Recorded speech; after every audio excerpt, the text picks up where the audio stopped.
Okay, am I, like, actually live?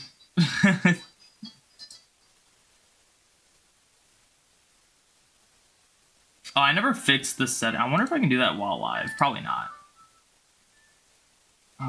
Yeah, output. Let's, like, do this, I guess. Is that gonna change? Yeah, that's gonna change.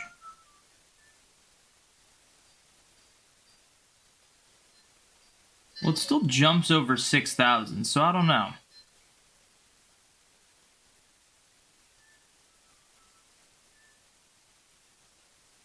Let me just do 5,000.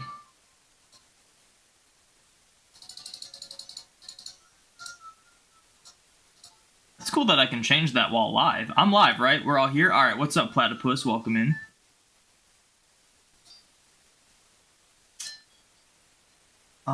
Is this also... This is not the correct... I gotta pull up the YouTube chat. Which I think... My channel... Here we go. YouTube chat is open.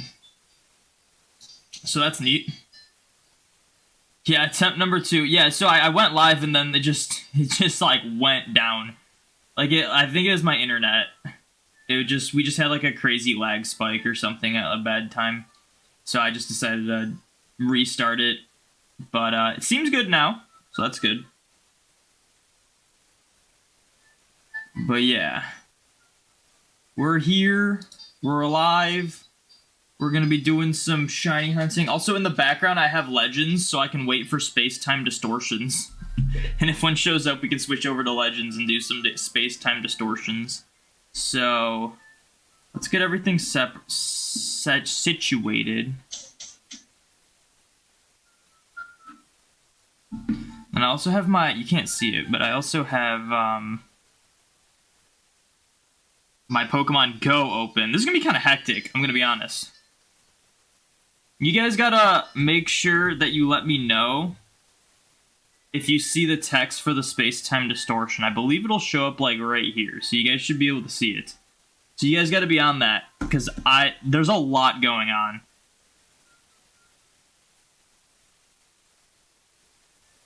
So, let's see here. I'm gonna try to take advantage of this evolution bonus in, I don't need to use my white flute for this hunt.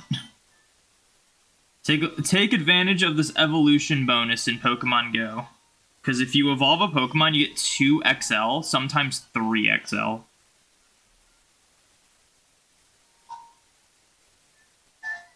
Just watched a video about Bidoof and Celebi. Watch out. You just watched a video about Bidoof, then Celebi said, watch out for this guy, he's strong. And then you got this notification. Nice. Imagine I get a shiny elf and a space-time distortion. I mean, that'd be crazy. I can't really see that happening. Let me get my counter open, too. So Rosa, space-time distortions are, like, every 5, 10, 15... I think it's just every interval of 5 upwards to 45 minutes. That's why we just kind of have we're just gonna have this like going while we do this, because yeah, it could take up to 45 minutes to get a space-time distortion. So, and we have to get all of the alphas, so like we just gotta go for it. Okay, so I am pretty sure I used the white flute already on this game. Alright, let's do it.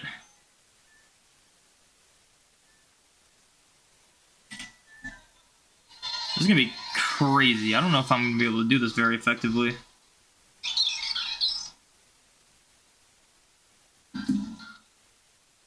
I just have so many things I gotta evolve in Pokemon Go for XL. I might just not do the Pokemon Go thing. Pokemon Go, that's gonna be too much. There's too much going on. I can only multitask so much before it becomes an issue. I'll just do evolutions like tonight or something.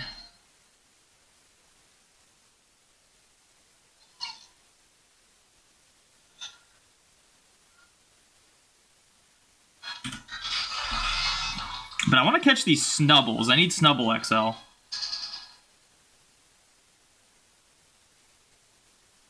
Okay, I need to not be looking at that guy's text box because we'll do this. We'll have that angle going so that alright, hold on. We'll have that angle going so I don't get random text box that make me go, what? Man, so many Snubbles. Can I click the Snubble?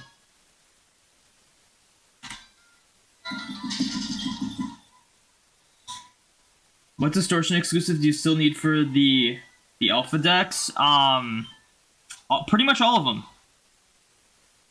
I need 3. The one I'm like close on is Magnemite. I need 1 Magnemite. Because I got an alpha Magneton and Magnezone in a space-time distortion like really long time ago. While I'm here, I might as well feed my buddy in Pokemon Go. But I have one of the genders for Weavile. So I need 2 Sneasels, 1 Weavile. I need 3 Porygons. I need all of the fossils. We need a lot. It's gonna be a minute before we get all of them. That's why we're doing it now. Because we'll just burn these distortions while we shiny hunt something else.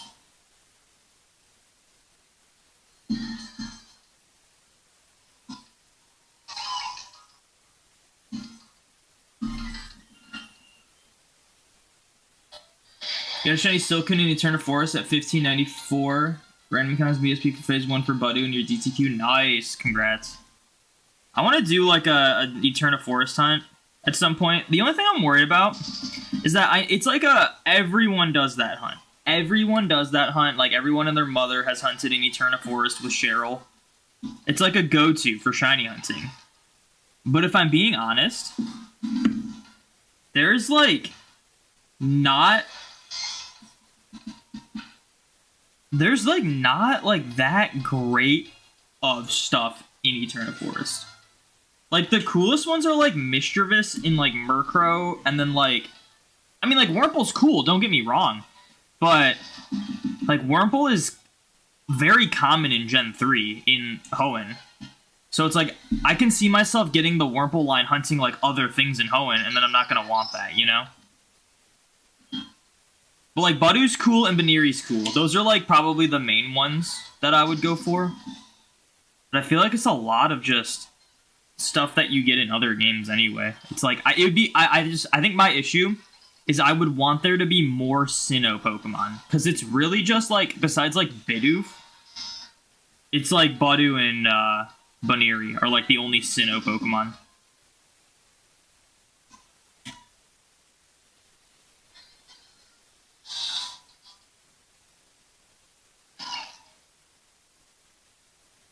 You thought Furfrou was meant to spawn more than in this event? You found one today? Well, see, that's the thing. They are spawning more than normal in this event.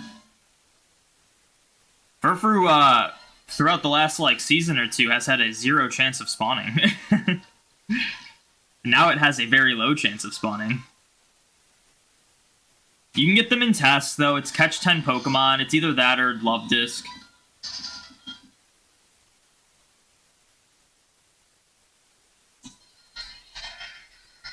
I actually, crazy enough, I have to show this off today.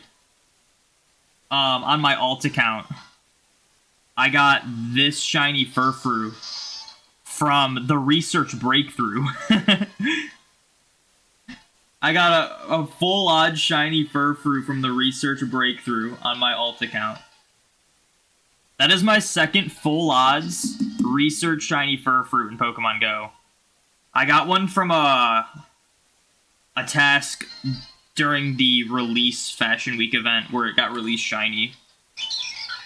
And that one was really bad IVs. It's like a 2-star.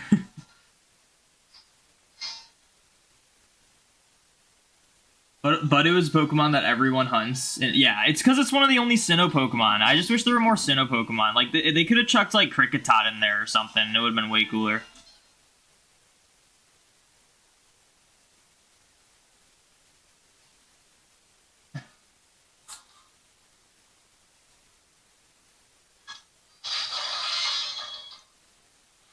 You're gonna leave and finish your song cover, then return. Good luck. I've never heard of Unravel.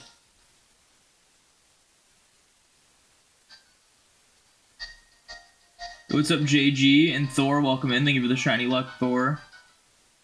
Turn of Force is so cozy, just as consistent as the starter hunts in Heart Gold Soul Silver. Yeah, like, I mean, I did Mira. I did the hunt with Mira and BDSP for Bronzor, and I got 2 shinies. The only issue with Mira is that for some reason in Wayward Cave, you can't use Sweet Scent, so that was kind of annoying.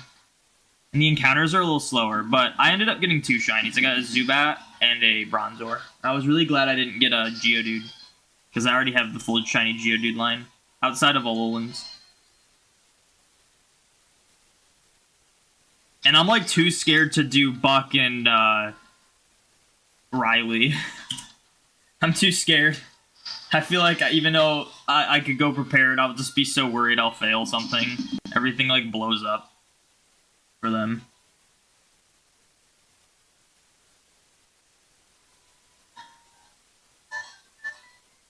You shiny into a Cheryl and she killed it. You're supposed to just, like, attack the Chansey. Just have some Pokemon that has a physical, a decent physical move.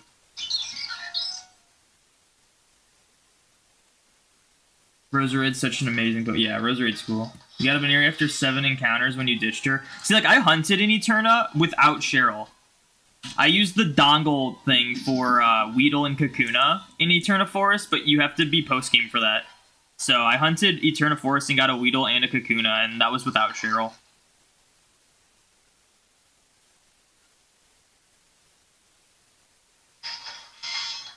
$27.01 resets on Palkia. Almost getting there to odds. Oh, is this a blizzard? Don't tell me this is a blizzard. How do I check the map? Oh, it's a freaking blizzard, man. I guess I just gotta go back.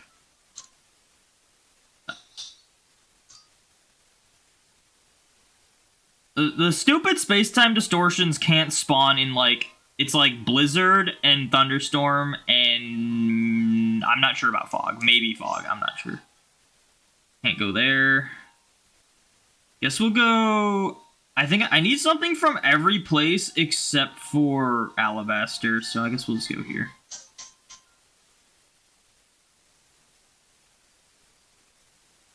Which shiny do I think I'm getting first? I think I'm getting Mew first. Okay, so we'll just, we'll stand here now. Hopefully I'll notice that.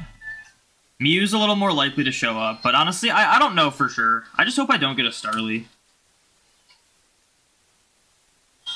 GG, thank you for the shiny luck. Did I already say that? I don't remember if I said that or not.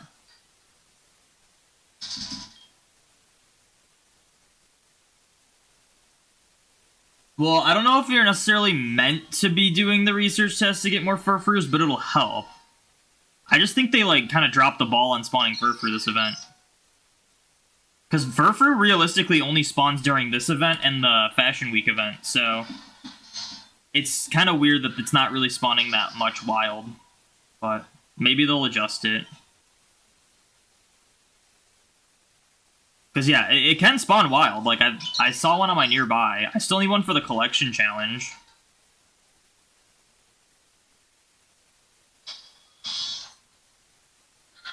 What's up, Aduma? Welcome in. What's up, Mariah? I saw your message before, but my internet, like, went down. Or, it didn't go down. I just got, like, a crazy lag spike, so I just went offline and wanted to wait for it to, like, fix itself. Duma, thank you for the shiny luck. You got your shiny Lugia yesterday at 8:25. Congrats, that's awesome.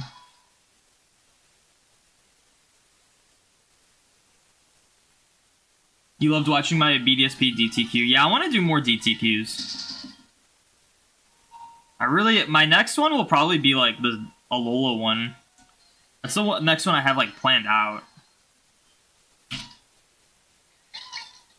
Not like planned out, but that's the one I'm like, you know, really.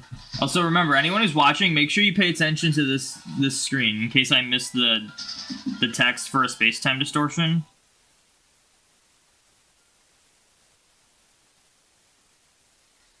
Because I'm reading chat.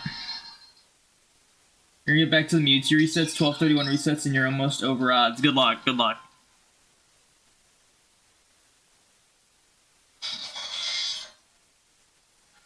Just getting Furfrou and Ultraman, hoping it releases a Switch game. I mean, that's what I'm gonna do for main series, but for Go, I still want to get them shiny and perfect for my Go game. I keep Go and mainline separate. I actually have all of the Furfrou shiny that I can currently get. I'm missing the regional one, so I'm just hoping at some point either I travel or they make them available global for like an event or something. 'Cause I could see them doing that. Like a Go Fest or something.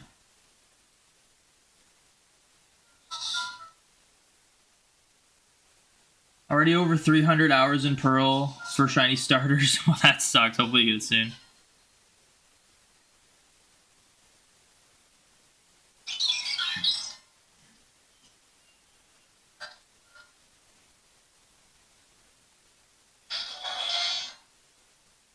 You don't keep track of resets for sanity's sake? I don't get that. I'm gonna be honest.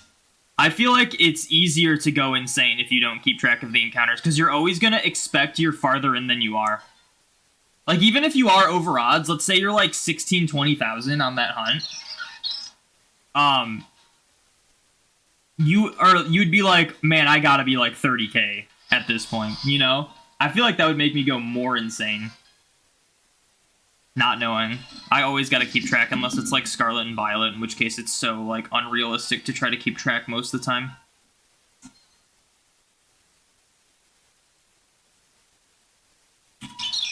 Like this Mew hunt is by no means like fast, but if I was not keeping track, I would have probably assumed I was over odds by now. And it would just make it feel worse. I bet you'd probably feel better if you kept track of your resets.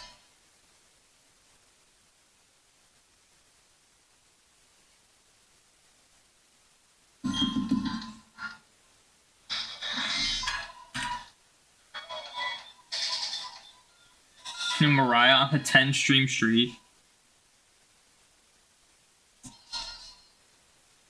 Getting there. It's funny how you get like 450 channel points for that. Speaking of channel points, I did add like the member thing on YouTube so that if you do that, you can get like emotes and stuff. Because I thought it was kind of weird that like you couldn't get emotes on YouTube, but you can on Twitch if you like subscribe. So if anyone like wants to do that. I don't think there's any, like, Prime or something you can use for YouTube members, so... It's just an option. I was like, why did my game just turn off because of that?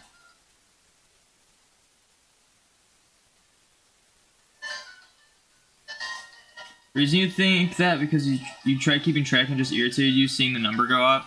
I see it as progress. You gotta see that as progress. When you see that number go up, you gotta think to yourself like, oh, I could probably be getting this thing soon. Obviously, it's completely random.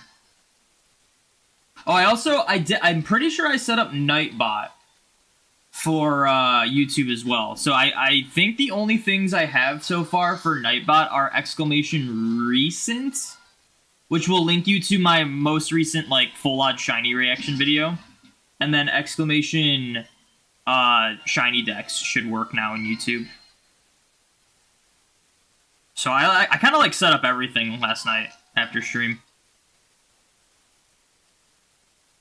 You wonder what's going to be announced on Pokemon Day? I just hope it's something with traditional encounters, I'm going to be honest.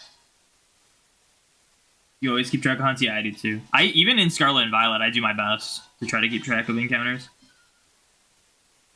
Scarlet and Violet, I'll have like a rough idea, but it won't be exact, because I'll be like, well, I was going up by like this, and then like a couple more spawned that I didn't really notice at first.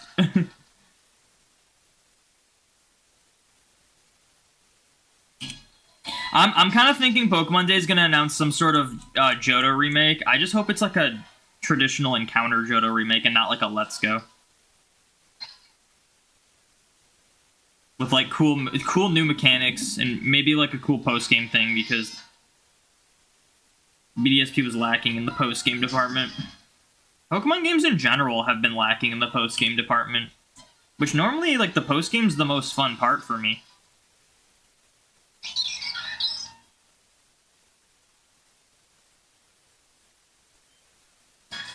Reclaimed your Alpha Mr. Mime because you accidentally released it. Probably was getting rid of your haul from the Alpha Mime Junior Horde and you're doing it.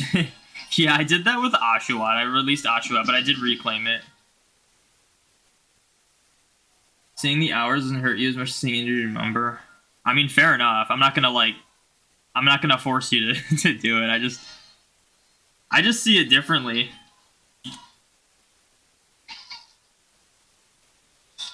You never kept track of your encounters, you would think you were over odds. Everyone would. That's not like a personal thing. Like, literally everyone would think they were, like, farther in than they were.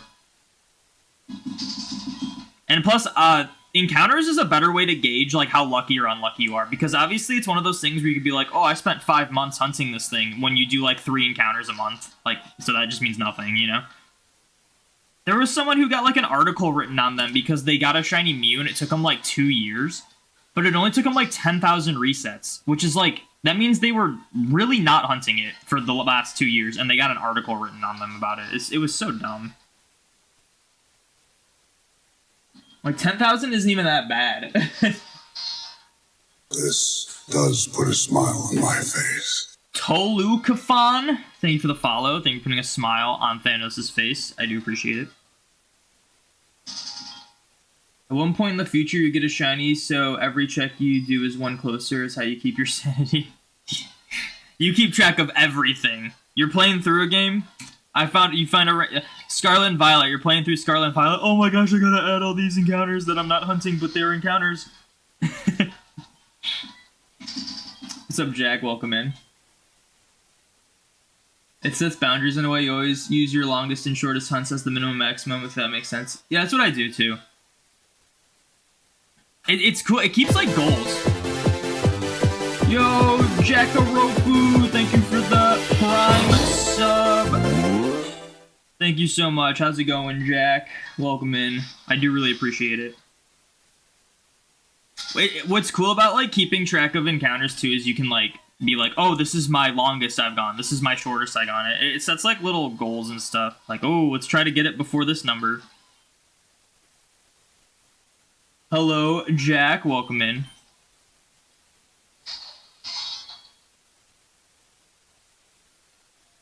So if something is taking a while and isn't the longest, you don't get pressed about it. For me, it depends. My longest hunts have been, like, ridiculously long. So even if my hunt a hunt isn't, like, my longest, that could still mean it's over, like, 30k, and that still is terrible. You know? Looking forward to a game with new evolutions if that's in the mix. That'd be cool. I just want, like, a quote-unquote faithful remake of Gold and Silver. And when I say quote-unquote, I mean, like, in terms of, like, traditional encounters. That's really it.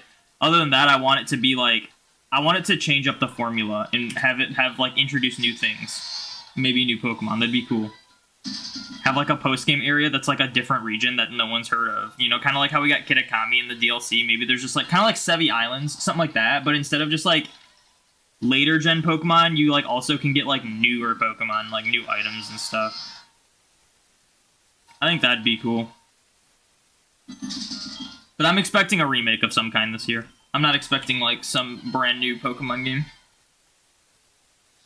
How's my hunt going? I mean, we're getting close to odds. Hopefully we get something soon. You went 5 times over odds for Wooloo. It was hard. I mean, yeah. I mean, anything over, like, 4 times odds. Even 4 times odds is brutal, but, like, anything over that. My longest was a Shuppet. It was 54,000. It was, like, over 6 times odds, I think.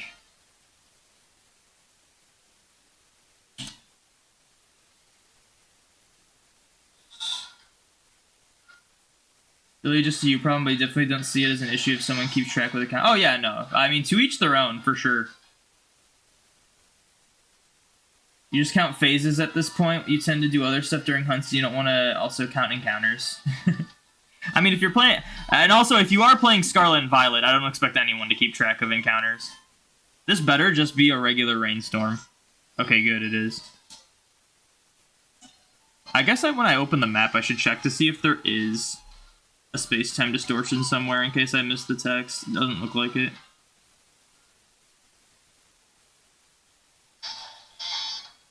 Saw a video last night of someone getting shiny Suicune in Fire Red after 43,000 resets. Took him 3 years. I think you've seen you do the roamers in Gen 3. I have not done the roamer. I don't know. You're like the second or third person that has like assumed I've done roamers. I have not. I have never done a roamer. If I will do a roamer, the first one I'll do will be Mesprit. But I have not done a roamer yet. Postgame Scarlet and Violet is extremely shallow. It is the most shallow postgame we've ever gotten in a Pokemon game. It is genuinely the first game that's just like, what do I do after I'm done with this game? When normally in mainline Pokemon games, me finishing the main story is the best part, because then it's like, I can do so much now. Missed the Sevi Island so bad, probably the most fun you've had in a Pokemon postgame. Yeah, probably. I think Platinum takes it for me with, like, the Battle Frontier. Because I didn't grow up with Emerald. I know Emerald's Battle Frontier is, like, better, but... just, like, experiencing, like... Oh, and, like, with Platinum, too, they had, like, the roaming Kanto birds. That, like, blew my mind, too. They're going for, like, Regigigas by, like, you know, like... incorporating other games into the post-game experience, too, was, like, kind of cool. I know people probably wouldn't agree with that, because that just means you have to buy more games, but as a kid, it was mind-boggling. I also think it's cringe how some people say finally after getting a shiny under odds when they chose to hunt full odds. Kind of a hot take, but I kind of agree. It's funny when people will get a shiny in, like, 2,000 encounters and be like, oh, finally. I'll be like, what do you mean finally? That's like super fast. That's more of a Pokemon Go thing. People do that in Pokemon Go. My cousin did that in Pokemon Go. He got a shiny Tangela like a week after shiny Tangela got released, and he's like, finally got this. I'm like, what do you mean finally? This thing just got released like a week ago. And it doesn't even spawn that much. But yeah, it's more of a thing in Pokemon Go, where like there'll be like a full odd shiny, which is 1 in 512. Someone will get it in like 30, 40 encounters, and just because it like took them like a couple months, because they don't spawn that much, because like Pokemon in Pokemon Go like come and go with how much they spawn, they'll be like, oh, I finally got it. Dude, shiny Gollet's been in the game for months. If I were to get a shiny Golett right now, I'd be like, holy crap, I got super lucky with this. I wouldn't be like, finally, even though it's been months since it's been released. It just doesn't spawn. I've only encountered like 7 of them since the release. Be crazy if I got one.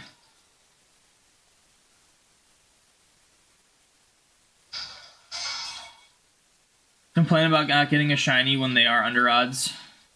Yeah, I get that. Well, sometimes... I'm kind of someone who does that sometimes, but that's more of in the context of if I am going off of, like, a few over odds hunts, like, way over odds, I usually get a little annoyed that I'm like, okay, we're also 7,000 on this next one, like, can I please just get an under odds hunt at some point?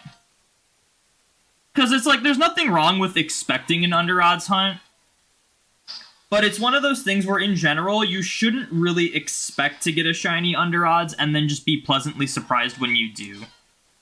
But when you do a lot of hunting and, like, if you get, like, a string of, like, double odds hunts, it is kind of annoying when, like, oh, I finally broke my drought, and then the next shiny is, like, also over odds.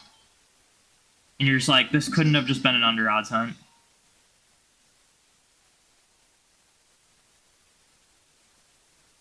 You grew up on Fire Red. You didn't know Moltres was ever found in Victory Road originally. Yeah, I didn't know that either.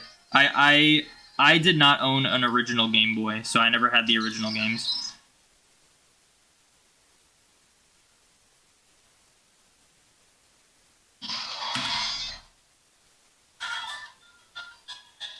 Counting encounters in Scarlet and Violet would be nightmare fuel. It's okay when you do, like, the ones that only spawn in groups.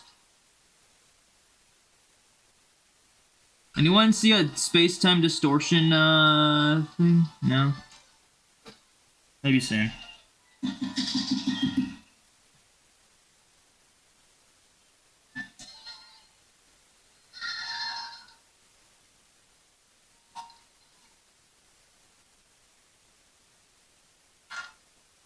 Never got to try the Battle Frontier in Emerald either. Definitely excited to try it in Platinum soon. I've done, because of like these, to unlock these events, one of the steps is you need to have the gold battle pyramid symbol, which means you have to beat the 70 floors in a row of the battle pyramid without losing. And in order to do that effectively without having to waste like months doing that, you just, I say months, that's an over-exaggeration, but just like hours upon hours doing it. You glitch in this like crazy broken dugong with like a max priority move that one-shots everything, and like it always goes first, it never misses, and it's a one-hit KO move, so the only time you like can't use it is when a Pokemon has Sturdy. But so I've done the Battle Pyramid, and it's pretty cool, and then I've done Battle Tower, trying to get like ribbons and stuff, but I've never done any of like the other battle facilities. But I've always liked the Battle Tower. I've always liked the challenge aspect of, like, trying to get... Like, I always liked the ribbons. So I like the challenge aspect of trying to, like, get the ribbons. Like, I was, like, putting together a team for the Battle Tower to get my shiny Dragonite, the level 100 Battle Tower ribbon. I had to use Gengar, and then I had to level up Regice, because Regice had, like, a good amount of coverage for what Pokemon they were using.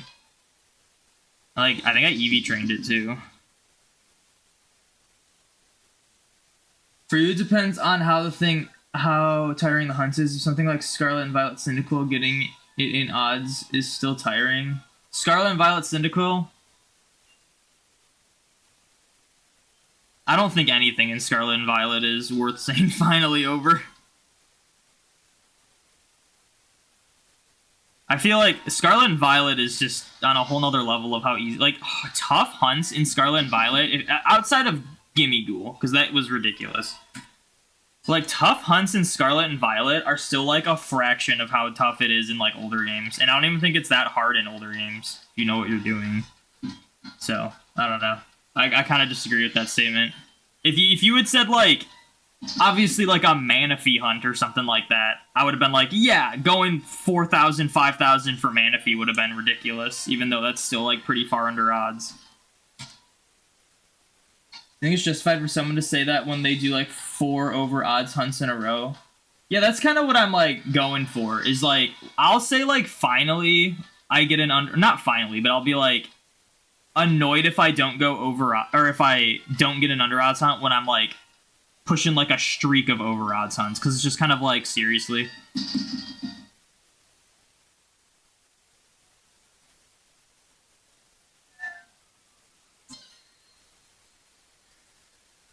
Just came off of 3 over odds hunts in a row, 157 phases for Jumbo Charmanders, 262 phases for Jumbo Oshawott, and 83 phases for Jumbo Froakie, and then you get a double mark on Galarian Slowpoke in 7. Yeah, like, you get to a point where you kind of, like, are expecting something like that to happen after getting that unlucky. A lot of times I get, like, streaks of, like, way over odds hunts. I will get, like, a really fast hunt. But when it doesn't happen, I'm just like, oh, come on, at least just be under odds.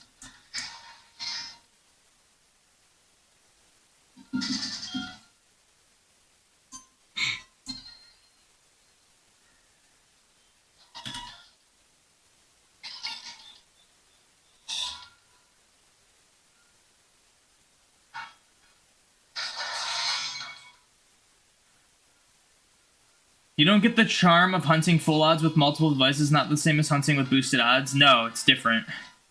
And so it's because me hunting, let's just take out like this. Me hunting these 2 Mew, if I get a shiny Mew, it's not going to be a 1 in 4096 shiny. It's still a 1 in 8192 shiny. The difference is I just don't spend as much time hitting odds. You know? It's like a really common misconception. Like, hunting with multiple devices does not raise your shiny rates. It just, in general, lowers the amount of time it will take to find a shiny. It's the satisfaction of doing something unboosted. Like, if you don't, like, get that, I mean, that's totally fine. Dude, I need a... Why is the space-time distortion not showing up? We're starting off with like a 40-minute one already. It always happens. How do you keep track of soft resets slash encounters? So on my computer that you see on stream, it's this program called Death Counter and Soundboard, and you just like make text files and you put like the number 0 in them and then save them, and then you can link those text files to this program and then like increment, like choose like how much you want to go up by when you hit like a certain key or down. And I just have like, its program open, and I have all these counters set up. But right now I'm on my shiny Mew counter, and every time I hit the plus, it edits the text box to go up, and then OBS reads that text box and updates accordingly. For off-stream, like offline hunts, I just use this app called Counter Plus for iOS. And it's really basic, and you can like edit how much you go up and down by. That's what I do.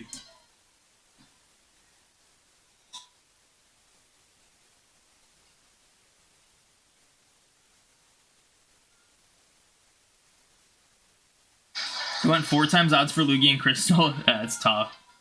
I've never gone that far for a reset hunt, but I've gone farther than that for like random encounters, and it's still brutal, despite how much faster it is to do random encounters. So like that's a tough one. Use the same thing on your phone. What's up, T President? How the hunt's going? We still haven't gotten anything. You're annoyed you kept going over ads for a bit, but you were due for a bad stretch. Yeah, that makes sense. I hate, like, obviously it's like reality. It's not really reality, but it's probability.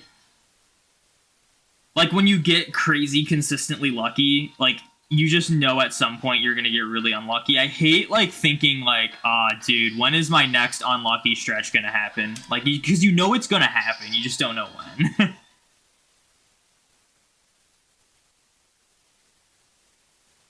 Had to fix the progress of your living decks in Professor Oak-chan because you messed up halfway through. Oh no, hopefully you fixed it. You got a Jumbo Shiny Cyndaquil in 27 phases. It took you like 3 weeks. That was under half odds when in 64, but it definitely said finally. Yeah, but I think we were just talking about finding a Shiny Cyndaquil. Obviously it's different for like trying to get a specific mark on a Shiny Cyndaquil, but like just finding a Shiny Cyndaquil, despite it seeming difficult in the context of Scarlet and Violet, it's, like, not really a difficult shiny hunt in the context of the rest of the entire series, you know?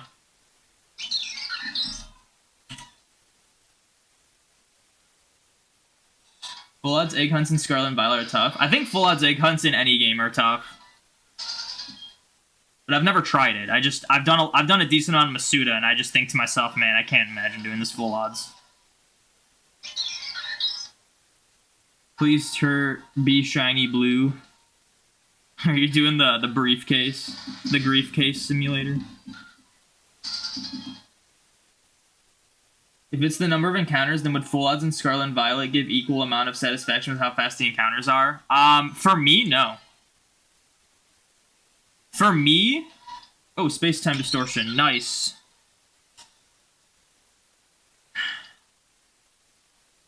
For me... Scarlet and Violet is a bit too much. If they had toned down the encounters... Also, it's just the nature of, like, Overworld. Like, you don't have to encounter them. I think that's probably the biggest issue. Like, if we were forced to do, like, single encounters, but they were horde encounters, I feel like it would still feel very satisfying. But it's just, like, the nature of, like, you don't have to even look at the Pokemon. Well, you do, but, like, it's not satisfying because they don't sparkle or anything until you encounter them. And, yeah, it's just, like,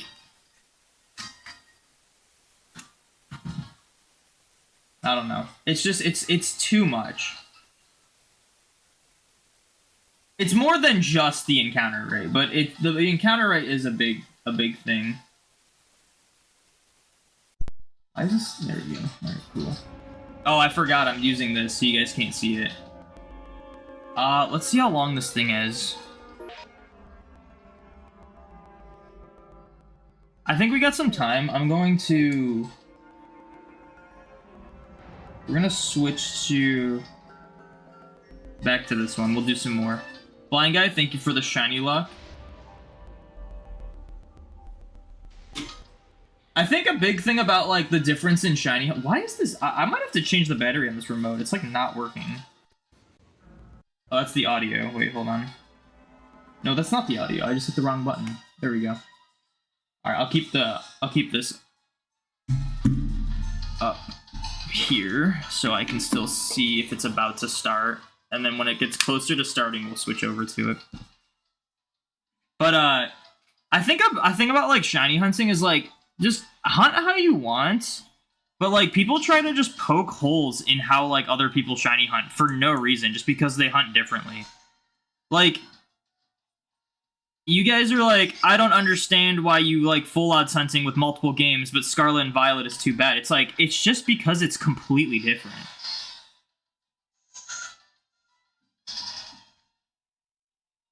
When I first started shiny hunting in Scarlet and Violet, I was happy with it. I was like, this is just like hunting with multiple systems, but without needing multiple systems. Like, this is great for full odds.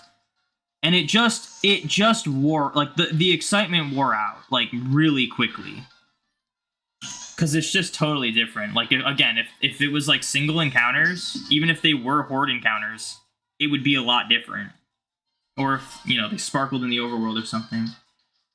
Yeah, I'm hunting alphas for the alpha decks. We're just like letting space-time distortions generate while we hunt other things.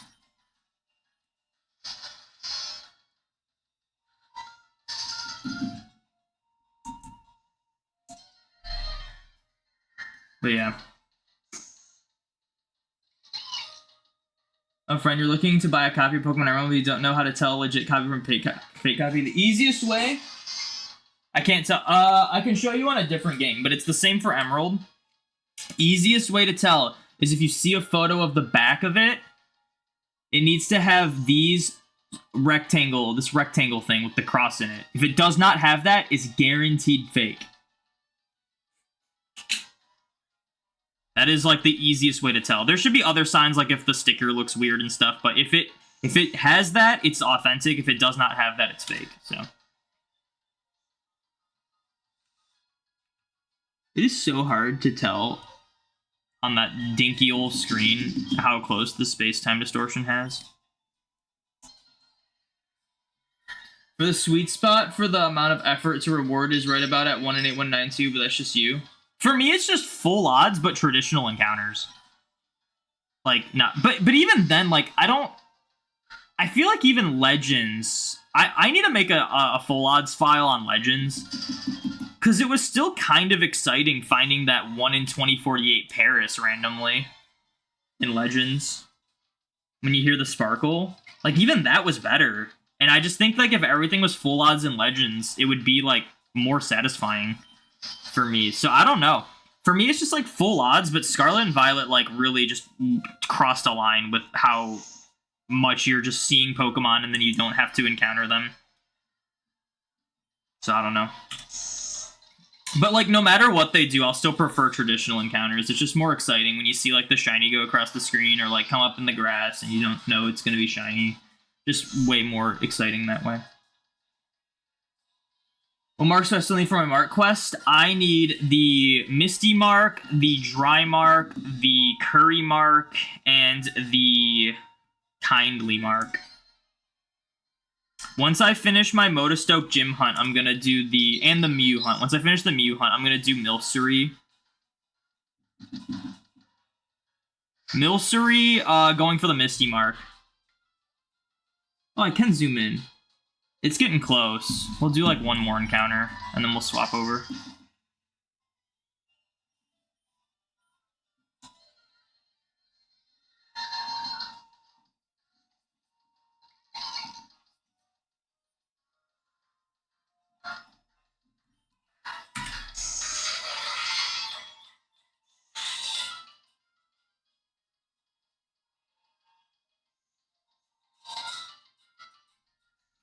Alright, I'm just gonna chill like this. And then we shall swap over to this. Where's my remote?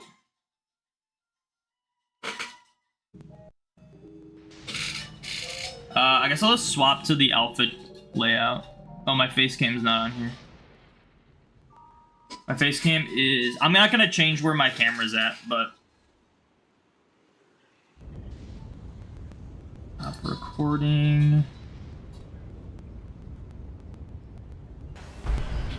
Oh, okay, wait.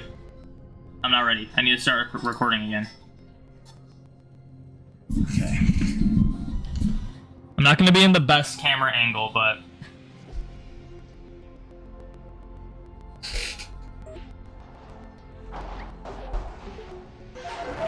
Oh, do I not have audio? Wait, hold on.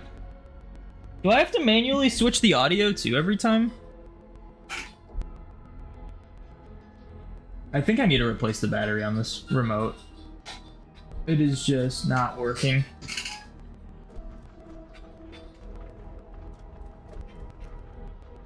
I'm pointing right at it. What's going on? No.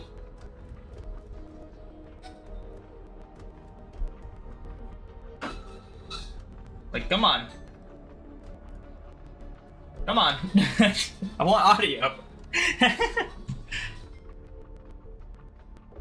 Like, what is happening? It's gotta be the battery's dead.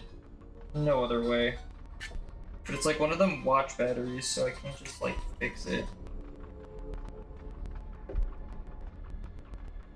Alright, well, I guess no audio for this. Even though I would like audio in case there's a shiny that shows up. It's my Gen 6 living deck status. Probably like 10. Like, I'm not close, guys. What the heck, man? Maybe I can hit the mute button. There we go. The mute button worked. Oh, this is channel 1. I'm an idiot. Okay, the battery's not dead. I'm just hitting the wrong button.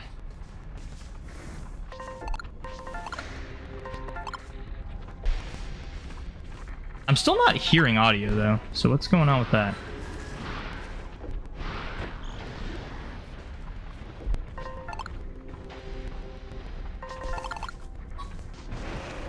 Oh, I know why. Wait, hold on. I know why. I have to do this. This is like a weird bug with... Hold on. This is like a weird bug with this splitter. You have to like swap it to 720p and then back, and then there'll be audio. There's actually a solid chance there was already audio going through the stream that you guys could hear, but I just couldn't hear it.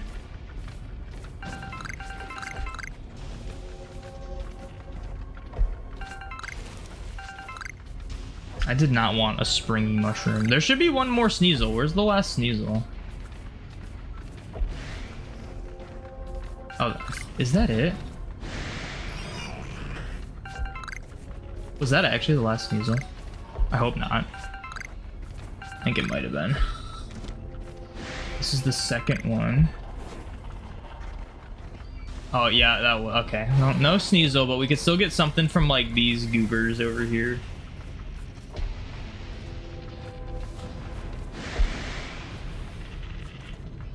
Yeah, I think you guys could hear audio, but not me. It was just like it's like a weird thing. It just doesn't put audio through the TV until I like swap. But sometimes it doesn't. It's really weird. Very random.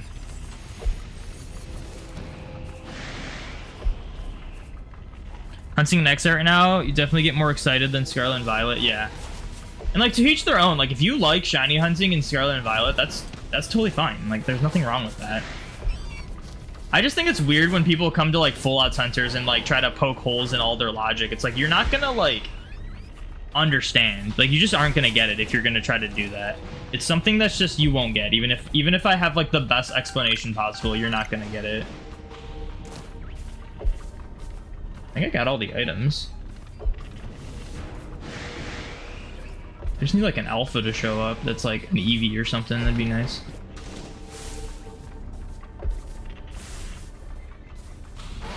A new shiny hunter, assume everyone would like to get easy shinies. Yeah, that's kind of true. Like, and I don't want this. I know it's not like a condescending word, but I feel like a lot of people assume it is condescending. So I always do a disclaimer. Like, I don't mean to like. This is not supposed to be negative in any way, but casual players just don't really understand it, and like I surround myself with more casual people. Like most of the people that I know are like casual at Pokemon, And my cousins, they got into, they bought Brilliant Diamond. And they hadn't played Pokemon in, like, years. And I taught my cousin how to Poke-Radar chain. Because I was like, you might enjoy this, you can get a shiny pretty easily.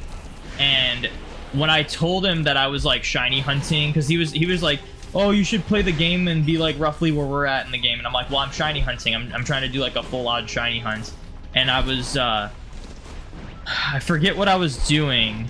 And it was after I taught them how to Poke-Radar chain. And he was like, why wouldn't you just do this for every shiny then? Like, isn't it you just want to get the shiny? Like, wouldn't this just make that easier? And it's like, yes, it would make that easier, but it's just not the same to me.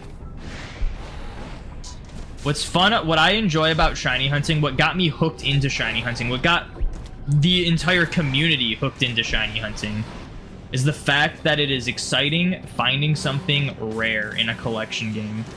So when you take away that rarity, it just, to some people it's fine, but to someone like me, it's just not the same. It's not as fun. So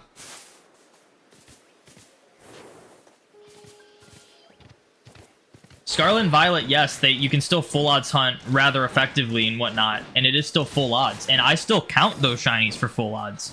But I'm not gonna force myself to be over the top excited over something that I see every, like, 30 minutes in that game, you know? What made shiny hunting and finding shinies feel so special was just the idea of, like, it's not something you see that often. Like, you just don't see shinies that often.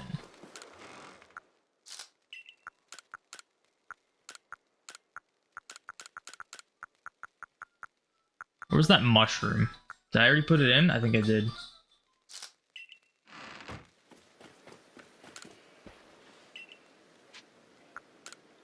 But yeah, it's like hard to explain. It's nice chatting, Bingo, for now. You're gonna get shiny Turtwig soon. Never back down, never what? Yeah, good luck on your Turtwig. Alright, I definitely want to favor... That's crazy, seeing an outbreak for Basculin. I'm gonna favor the Highlands, because this is where you get the fossils.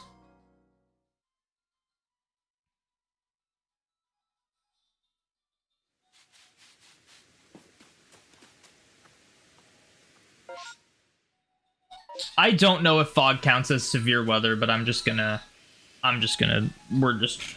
say whatever, it's fine. You know?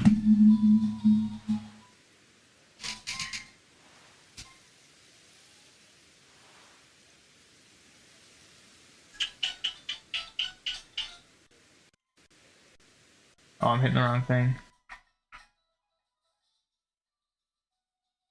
I don't know if you guys get audio through that, but I'm just gonna mute it just in case.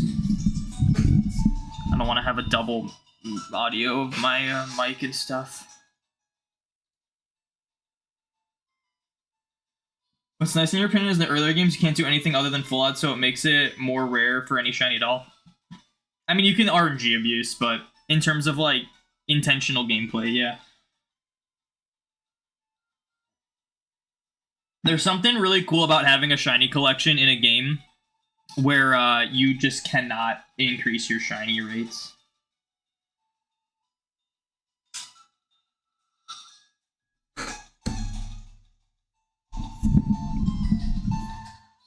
Okay, we're back at it.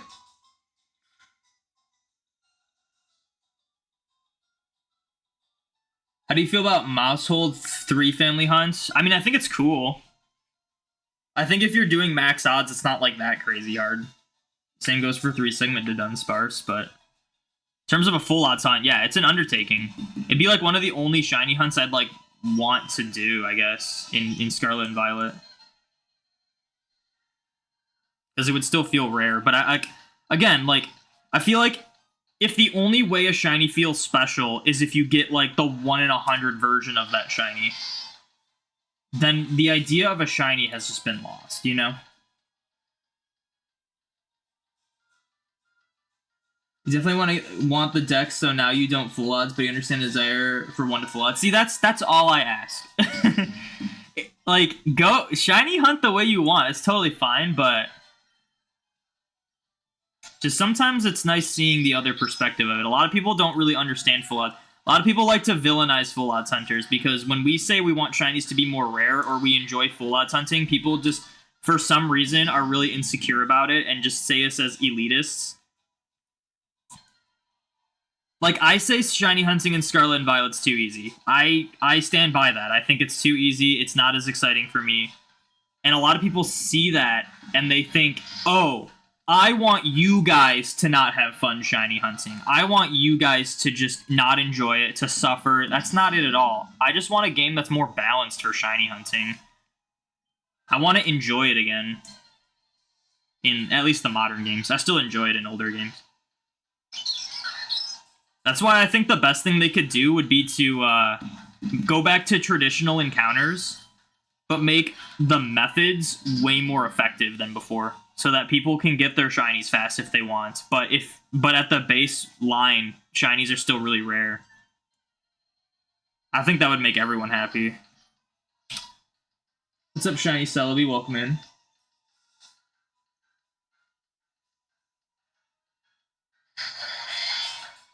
The only way to mention Scarlet and Violet encounters in the same breath as other games is to go full odds with no encounter power. Encounter power full odds is still busted.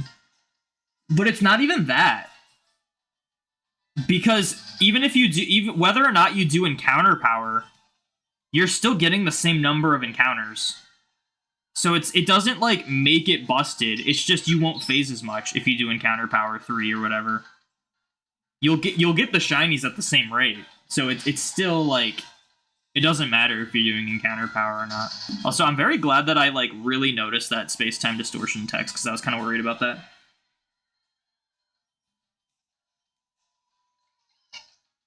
Greetings, Shiny Hunter Stain. Welcome in. For a second, I thought you were Shiny Celebi because you guys, both your names start with Shiny. And then in Twitch, for me, they're both purple. So I was like, it's Shiny Celebi, I already said hi to you. Yes, Bidoof. True. A lot of people just speedrun games. It's like, I own this game, I have time to extend the gameplay and full odds hunts. Yeah, like, for me, I think... I understand speedrunning, but speedrunning in the sense of, like, beating the game. Like, playing through the game, see how fast you can do that. I get that. I don't really understand speedrunning like a shiny living dex, unless your intent is to just get them registered shiny and then go back and maybe, like, full odds hunt them or give yourself more of a challenge later. But I feel like to most people, they'll just get the shiny, be done, and then it's like, what do you do with that game? Like, I feel like you just... Like, just think about these old games. These games that have been out for, like, 20 years. I'm still playing these, like, all the time. Like, putting so many hours into these games. There's so much replay value with shiny hunting in these games. The biggest example right now is, like, what that a lot of people can get behind is, like, Sword and Shield versus Scarlet and Violet's DLC. Like, a lot of people, like, yeah, Scarlet and Violet's DLC was more enjoyable to play through. But there's people 3+ years later still playing Sword and Shield's DLC because you can shiny hunt legendaries in it. And you can't do that in Scarlet and Violet. Now, I know that's a different issue altogether, and that's more about shiny locking, but it's like the same kind of concept where it's like, okay, if you get all your shinies and just do max odds and play Scarlet and Violet and get everything, like, immediately, you're not gonna go back to that game ever. Sword and Shield, there's still a reason to go back and keep playing, and it makes the overall experience more fun for me. For someone like me. Like, obviously, this is just my opinion. You don't have to agree with it. This is not this is not like a straight up fact or anything, but that's just how I feel about, like, the state of, like, current Pokemon games. It's one of the biggest issues I had. Like, I like essentially dropped Legends Arceus once they updated to include the massive mass outbreaks, which obviously coming back to it, I was pretty wrong for the most part. I still have issues with what they did with the massive mass outbreaks, but essentially it was like, even though I thought shiny hunting was too easy in Legends and I didn't really enjoy it, I was like, well, I can still just play it on my own time and try to get all the alphas. And then they updated and were like, oh, by the way, all these like rare Pokemon that you just couldn't really get at all now are like really common now in these outbreaks, and also can be really common to be alphas. And it's just like, then why am I still playing this game if there's no challenge to anything? I enjoy a challenge in a video game. That's what keeps me coming back to video games, is trying to overcome a challenge. I know that not everyone's like that, but I think games need to have some sort of challenge. And if you don't like the challenge, then just, you don't have to do it. That's how I feel about shiny hunting. If you don't like the idea of spending time shiny hunting, you just don't have to do it. There's other ways to play the game. But I feel like we're in a stage now where everyone feels like they need to be a shiny hunter, even if they don't necessarily enjoy it, and then they get annoyed when shinies aren't extremely easy to get. When the reality should be is, like, shiny shouldn't be a main reason to play a Pokemon game. It should be an extra challenge you want to set for yourself, and if it's not for you, it's not for you. There's nothing wrong with that. They just kind of made shinies too much of a forefront of the games, and I think it's really altered people's perspectives on it.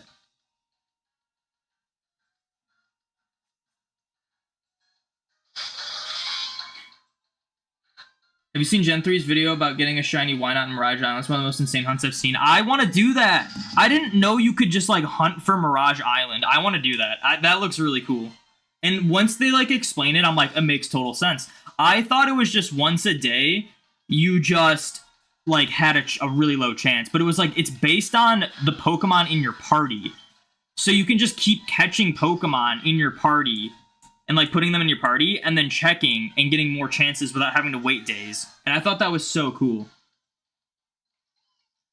And it's really cool because you're, like, essentially shiny hunting while trying to get the thing to show up. So it's like, you can just try to pick targets. It's easier to do it the way he was doing it with, like, the route with, like, Tentacool, like, right by.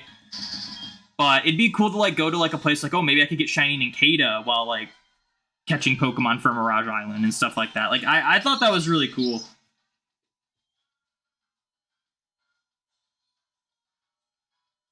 You don't think mark hunting in Scarlet and Violet gives a shiny that missing effect of rarity? I think it does in a way, but I disagree with people thinking like, oh, well, shinies are easy now, but that's okay because there's mark shinies.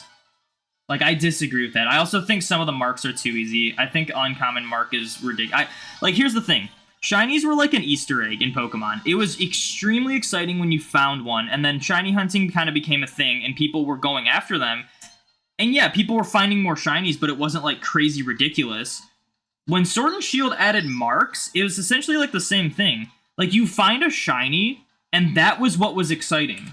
And then if it happened to have a mark, that was just a really cool extra bonus that your shiny had, which was just so much, which just made it that much cooler. Now it's like, the shiny's not special, even the mark's not special. It has to be a specific mark on a shiny for it to be special. And I just disagree with that mindset. I think the shiny should be special from the start, and if it happens to have a mark, that should be an extra rare bonus that it has that makes it more special. Not that should be the requirement of making it feel somewhat special. What's up, Forever Legit? You never shiny hunted prior, so you can't compare yourself. Yeah. Like, I mean, if you go to Sword and Shield, like, you'll know, like, you'll realize, like, even, here's the thing, uncommon marks in Sword and Shield are still really cool to have. Uncommon marks in Scarlet and Violet, you just, like, roll your eyes at, and you're just like, well, there's my 50th one. You know? But that's less of a case of the marks being common, that's more of a case of the shinies being common, I would assume. Like, I think if they made shinies, like, really rare again, I think even uncommon marks would still feel special on shinies.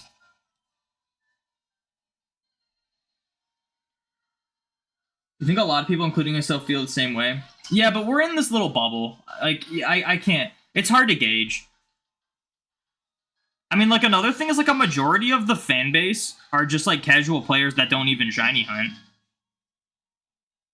So it's hard to say. Like, we're surrounded by people that kind of, like, obviously, like, I have my takes and stuff. I have my ways of hunting.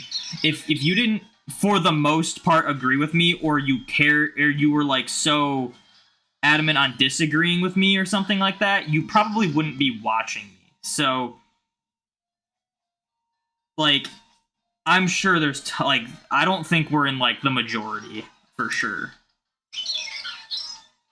Yeah, there's the mark.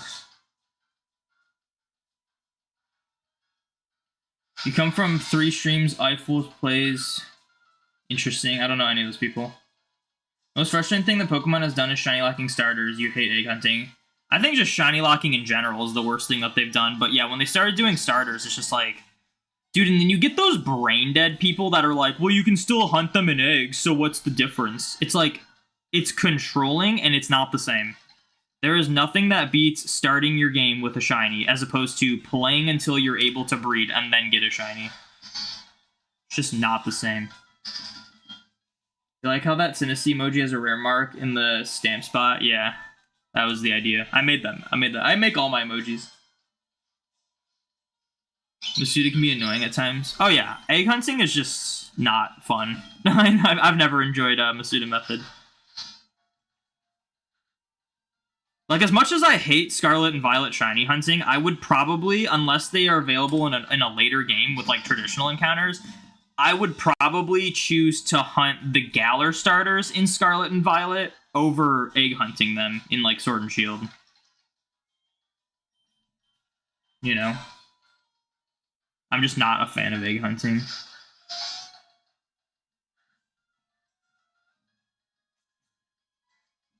You know, you're not in the majority of the shiny hunting community when it comes to liking BDSP, but generally I do agree with the takes you've heard here. Yeah, I think, I mean, as much as I'm not like the biggest fan of BDSP, I still enjoy it more than Scarlet and Violet. And I think shiny hunting is more fun. Obviously, since I'm full odds, I'm a full odds hunter. It doesn't really affect me that the shiny charm doesn't work, but I think it's ridiculous that the shiny charm doesn't work in BDSP. I think it's ridiculous that the Diglett method is like so not worth it doing. But at least you guys got Poke Radar, you know? I don't know. I've just been more and more into full odds hunting. Like, even, like, I love watching people shiny hunt in BDSP because you know, like, unless they're doing Poke Radar or Grand Underground with a little rainbow 40 thing in the top left, you know they're hunting full odds. And I just enjoy watching people full odds hunt, too.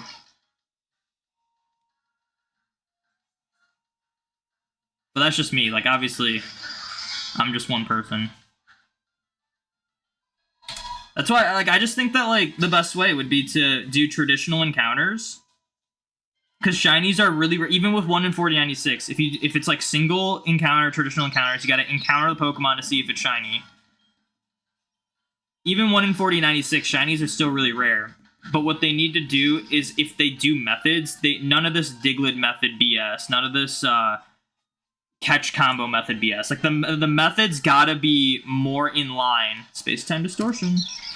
The methods gotta be more in line with, like, chain fishing or wormholes. Like, they gotta be super effective for people that have gotten used to, like, Pokemon Go or Pokemon Scarlet and Violet, you know?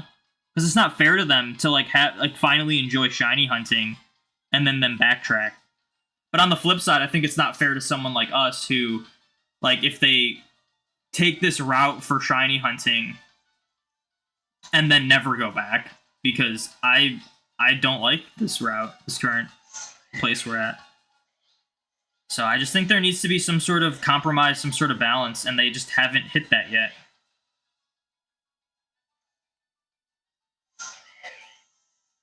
Okay, I think there's like a bunch of Alpha Steelix and whatnot here, so I'm gonna hope I can, like, stand in a spot where no one's gonna attack me.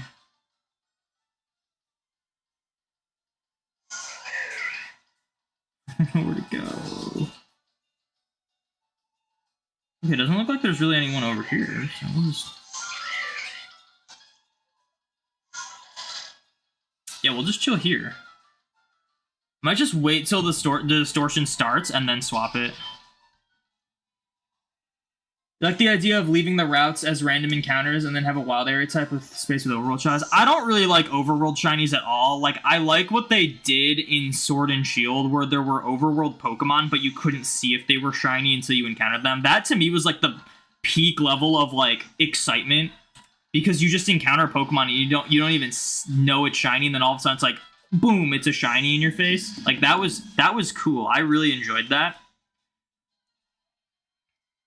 But yeah, like if we had to do a compromise, I think that would make sense. Would be to have like a wild area type thing where it's overworld, and then the routes are like traditional encounters. But obviously, we're not gonna get that for the next game. Next game's gonna be probably one or the other, because I think it's gonna be a Johto remake.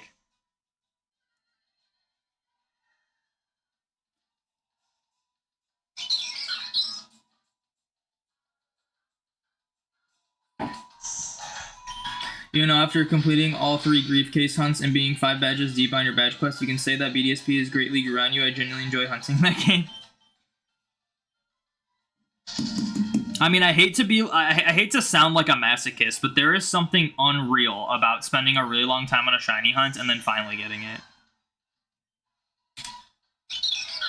For the most part, that's not, like, what I see. A lot of people seem to like to think that full odds hunters just like longer shiny hunts, but that's not really it. It's more about the rarity and the probability. Because I'll tell you what, I lost my mind when I got a shiny Hitmonlee in 78 resets in Leaf Green, or the shiny Ekans I recently got in 92 encounters in Fire Red. Like, those shinies stand out to me, and they were faster than most of my hunts in Scarlet. Okay, maybe not most of my hunts in Scarlet and Violet, but like a lot of my like boosted odds hunts in Scarlet and Violet. But it's just the expectation versus the rarity, and then getting something crazy is just, it's so cool. It just hits different.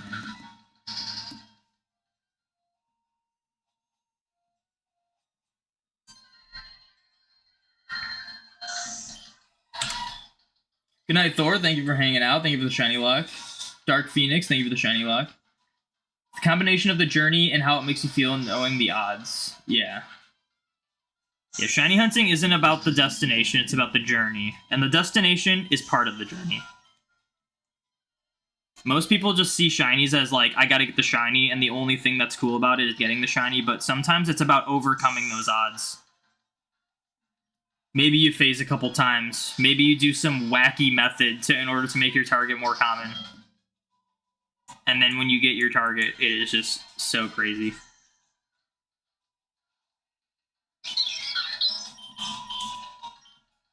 Have someone give you a championship trophy even though you aren't on the team, then go play a full season and earn it. The trophy will feel more special. Yeah. Exactly.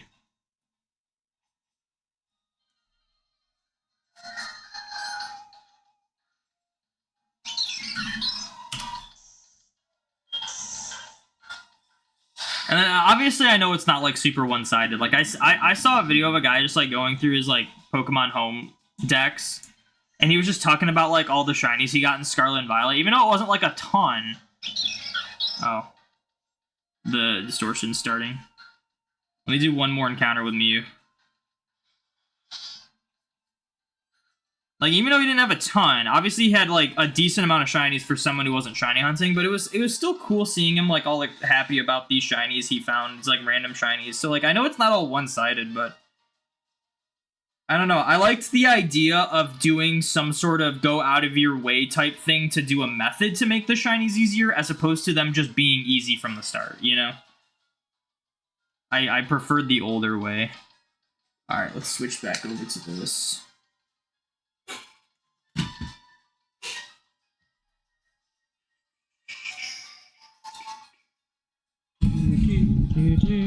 I'm gonna mute that. That game isn't loud.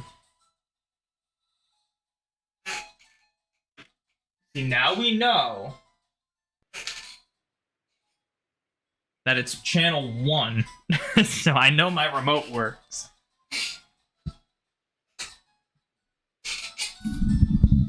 I guess I'll sit a little closer so that you guys can see me.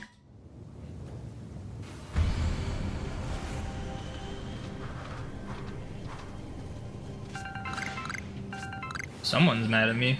Who is it? Oh, Cranidos. I should probably catch the Cranidos, actually. Try to increase its research level, because I think one of them is to catch, like, a bunch of them. Even Sword and Shield, knocking out all the Mons and only encountering Brilliance is rough. That was just a bad method. Like, I'm saying, like, go back to those kind of encounters, but have the methods be better than that. Like, in all the Switch games, like all of the methods they've added and stuff, besides like BDSP's Poke Radar, because that one, like, obviously that's gonna be a good method. It was just a remake of an old method. But like a lot of the methods in like the Switch games, like Let's Go, the catch combo method. Oh jeez. Yeah, you guys are an alpha. Like the catch combo method in Dude, I don't want Rowlet. Yikes. I mean, I do, but I'd much rather just see a fossil. The catch combo method was very much like a is it worth doing type thing. And that's how the brilliant method was too. It's kind of like a is it really worth doing? And a lot of the times, no, it wasn't really worth doing. You know? And then they need to be better with that, but have those kind of like encounter games. Not Let's Go, but just have like traditional encounter games. 2 Rowlets? Seriously? Bruh. I'm over here trying to get like Shieldon and Cranidos, and it's like, oh, here's these things that just show. Wow. Like, here's these things that just show up in massive mass outbreaks. You're welcome.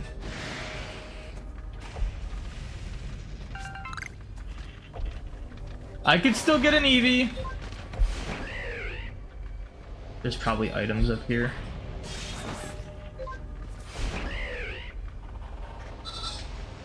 Oh, there isn't. Okay, cool.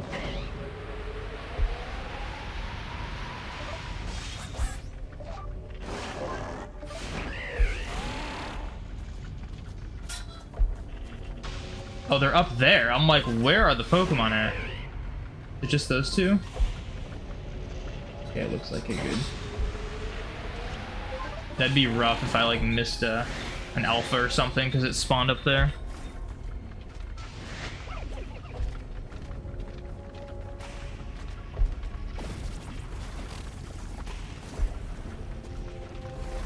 What are you doing?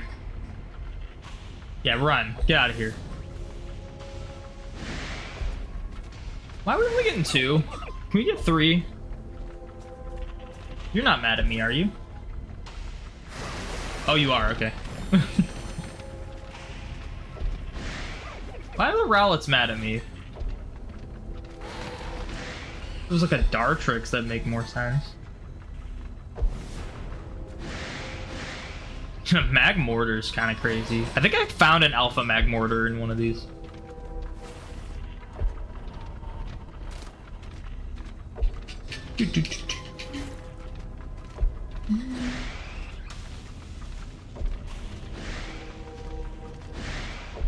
You guys to change Pokemons. There is an Octillery inside that rock. Okay, that's cool that that's a thing.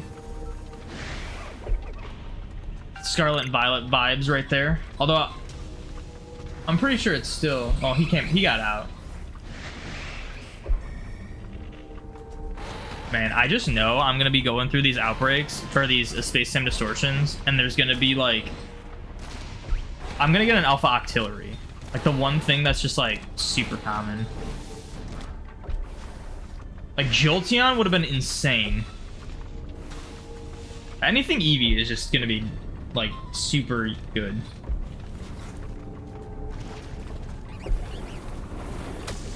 Whoa! Why does everything have to be homing attack?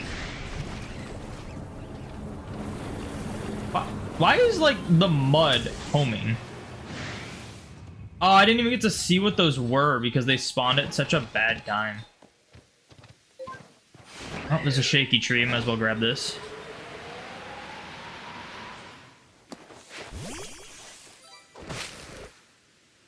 Good thing that wasn't alpha. Roar. Very scary.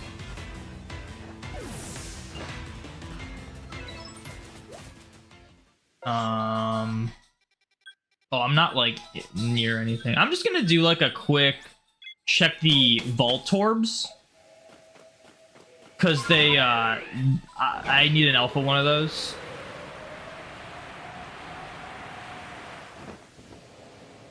And when I was shiny hunting Voltorb, I found a bunch of alpha ones, and I was just like, I couldn't catch them because I was full odds hunting. And there should be one other Voltorb. Just like stuff that I know that I need that is like guaranteed to spawn like that. There's one more Voltorb over here. No alphas, okay.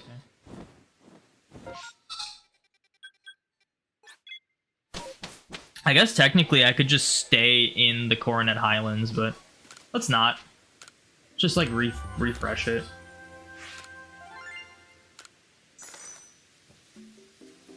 The end of Distortion Pokemon are the worst. I had a shiny Ursaring at the end. At the end of one, I watched it disappear. Despawn, I had no time to react. Oh, that sucks. That almost happened to me. That almost happened to me with a Carnivine. I got a full odds Carnivine from Space Time Distortion. You get that audio cue where like the distortion's about to end, where it just starts going like it makes that like deep noise, and I'm like, oh, the distortion's about to end. And then a shiny Carnivine spawned in, and I just like frantically threw a Pokemon at like the Kadabra that was next to it just to initiate a battle in order to catch it. It was so close. I only had like 6 seconds to like get it in. Dude, that's so funny that they literally just have a Game Boy like link cable as an evolution item in this game. Like that's so I love that. Linking cord.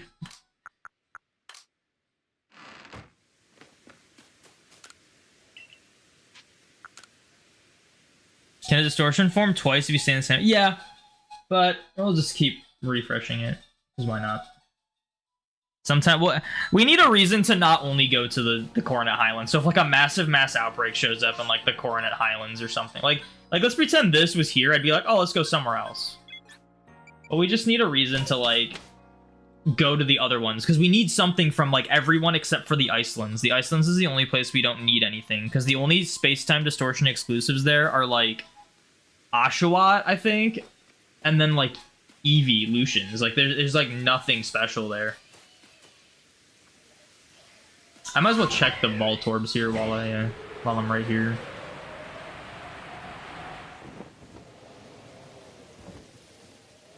Okay, they're not alpha. It'd be cool to get an alpha Voltorb. This Voltorb over here changes at night. Changes to like a Golbat at night.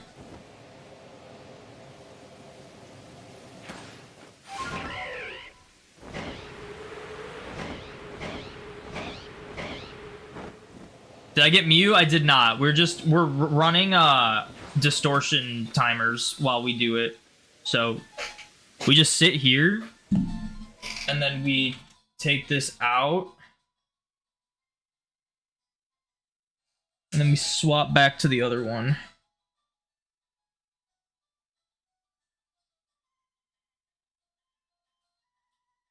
And we're still hunting Mew, and then we put this here. And then we swap back to this layout. And now we'll wait till we see a Space-Time Distortion text show up while we hunt Mew. That's what we've been doing today.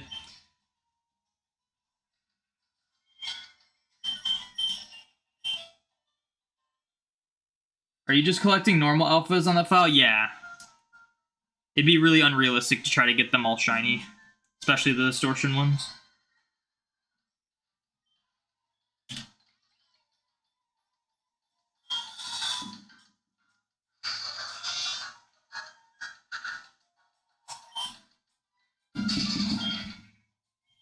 Scizor spawns there too, but you can obviously evolve. Yeah, that's probably what I'm thinking of. Yeah, it's like evolution item Pokemon that you can just like get normally, or like it'll be like, oh, you can get Glaceon here. It's like, yeah, but I can get Eevee at literally any other distortion and also in the Obsidian Fieldlands without a distortion. So it's like there's no reason for me to go to the Icelands when like every other place has something better.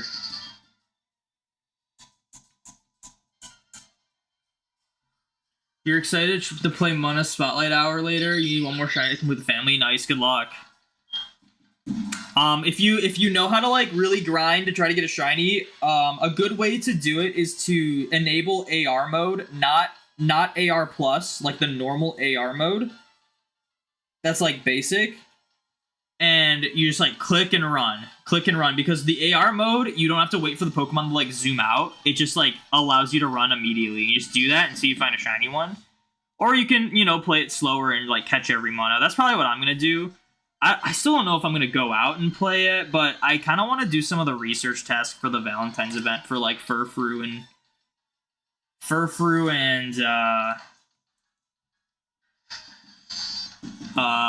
Spinda. I want the Form 9 Spinda Perfect IV, would be cool.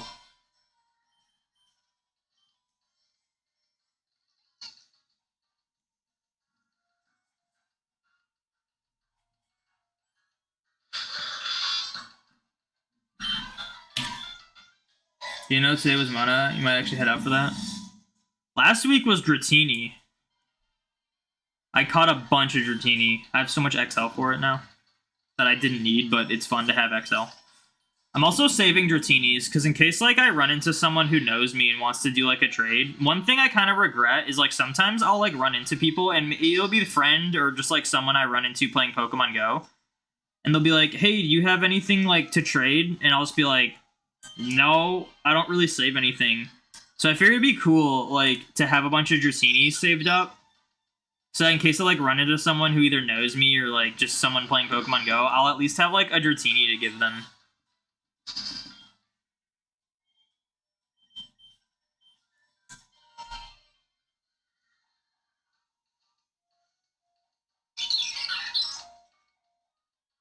Oh, Alex, I never saw your message. Yeah, so you have to get to Faraway Island on Emerald, which the only way to do that is to either use a cheating device or use a set of glitches, which I did the glitches route because I didn't want to have to buy a cheating device. And it's something I wouldn't be able to explain on stream, because even if I explained it like super thoroughly, you probably wouldn't understand what I'm talking about, because it's pretty complicated. But I do have videos on my channel for it, for non-English European copies of Emerald. So like Spanish, Italian, French, etc. Did I actually not get... I didn't realize I did that wrong. And I don't know how to do it on like Japanese or English, so...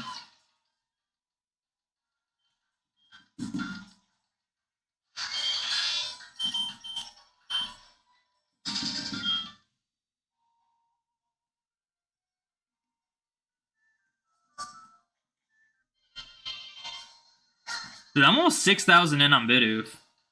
We gotta be getting something soon. Like, we just have to. Combined, we're like 12,000 in on these hunts. Between Bidoof and Mew.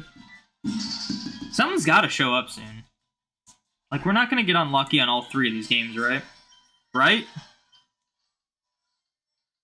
I played through this copy like 4 times and didn't find a single random shiny. And I've also done other hunts on this game with no shinies. Something's getting a shiny soon. It's just gotta happen. Think Blissey and Papa Hefe have videos on how to do it. Yeah, probably. But they'll probably just tell you how to RNG abuse the shiny Mew.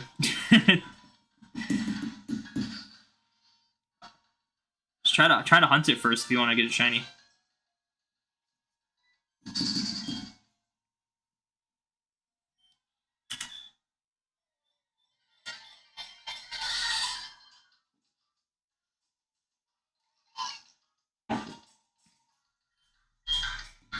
But it's really weird because I'm using this HDMI splitter in order to swap over to Legends. So I don't have to like unplug my HDMI and then swap in a different HDMI every time to the Elgato. It's weird because I have it open with like this camera and I just see like my big hand on like a 42-inch TV behind me.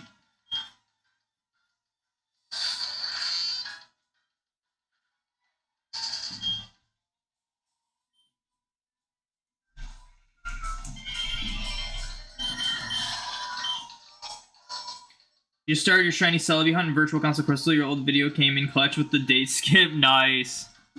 Good luck. I was thinking about making a tutorial on how to get shiny Arceus, because there's like an actual way to do it now, but I don't know. I think I'm kind of past those kind of videos. I made them because I was genuinely interested on like the idea of getting shiny mythicals, but nowadays it's like when something's really basic, like just like I feel like most people would know how to get a shiny Arceus in BDSP, you know? Because it's like been posted everywhere. Like my video wouldn't be unique in any way, and I don't know. I don't like making videos on like info that's like not, it's like common info anyway.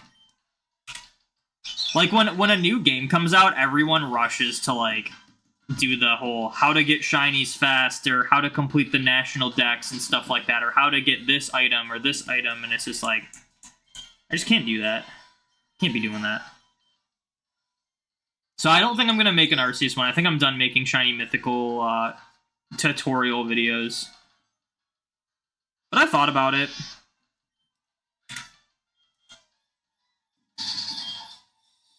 I mean, they have videos on how to glitch the Farwana. You don't have to follow the part where they aren't mid. I know. I feel like us full odds hunters are losing we're losing a battle of when people get the info on them about like, oh, there's an easy way to do this, they're just gonna always do that. When I like encouraging people to try to like actually shiny hunt something instead of just using RNG abuse to make it shiny after like 20 minutes or so. I feel like it's harder and harder every day to like either explain to someone why I full odds hunt, or to just encourage someone to try either a full odds hunt or just a non RNG abuse shiny hunt in an older game. So like I have nothing against like Papa Hefe and I'm a Wussy, but it's just like the idea of so many people are just quick to get everything as quickly as possible nowadays.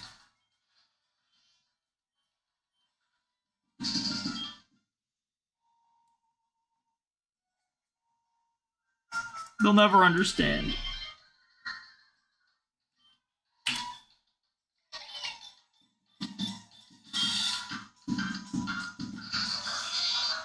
Yeah, full odds hunting is so fun, but the issue is no one is ever gonna try it nowadays unless they have like a really good reason to.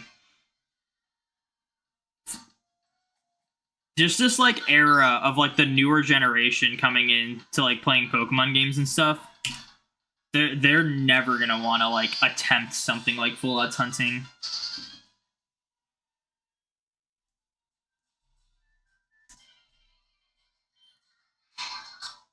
When like there's tons of people that I've seen recently that will, because of Scarlet and Violet, have like decided they want to try full odds hunting for the first time in like an older game because they think shinies are too easy in Scarlet and Violet, and then really enjoy it. And I think that's great. I think everyone should always try like I always say like a full odds hunt, but I gotta like specify now. I always think someone should try a full odds hunt in an older game, and when I say older, I mean just like not an overworld style game. Just to experience it one time. You don't have to like it, you don't have to stick with it, but just like do one. At least see the hunt through. Because I feel like a lot of people don't realize how much fun it is to find a full odds shiny. They don't give themselves that chance. That's why I always say, like, if you're gonna start shiny hunting, I would say start in the oldest game that you can with like the lowest odds possible. Like if you have a 1 in 8192 game, start with that.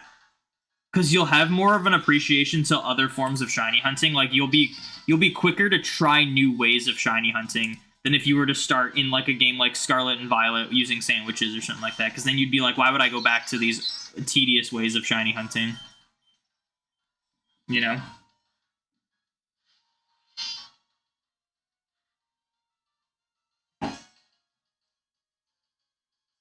Do not try full odds. You got hooked and wasted hundreds of hours and hundreds of dollars on games. I can't tell if you're joking or not. When you say full odds hunt, do you mean a shiny hunt that you can only hunt at full odds, or one that you can choose to do at full odds? Well, just a hunt that is not boosted in any way. So like both. Like it can be one that you cannot hunt at a boosted rate, or one that you choose to hunt at a full odds rate that can be boosted in some way. It's just a hunt that's either 1 in 8192 in the Gen 5 or older games, or a 1 in 4096 in the Gen 6 and later games. Well, mate, you're saving to buy Game Boys and be able to shiny hunt. Now you have 2 GBA, 1 Game Boy Color. What game Pokemon would you recommend to start with? You have Crystal, Silver, Emerald, Fire Red, Leaf Green, and Sapphire. To hunt on? Fire Red, Leaf Green are my favorite games to shiny hunt on. If you use, like, White Flute Illuminate, if you're capable of, like, trading and stuff, catch yourself a couple, like, Staryus in Leaf Green and trade them over to, like, Fire Red. So you can have, like, an Illuminate on, like, each of your files. It's got to be an Illuminate Staryu, not Natural Cure. And then if you're... get, like, a White Flute from the Flute guy, the Ash guy in Cohen. Get a couple of those. And use those, and your encounters will fly by, and it's, like, really chill to just do, like, grass encounters in Fire Red, Leaf Green. The encounter rate's really fast. You are joking? You enjoy every second of it? I was hoping you were, but, you can never be too sure.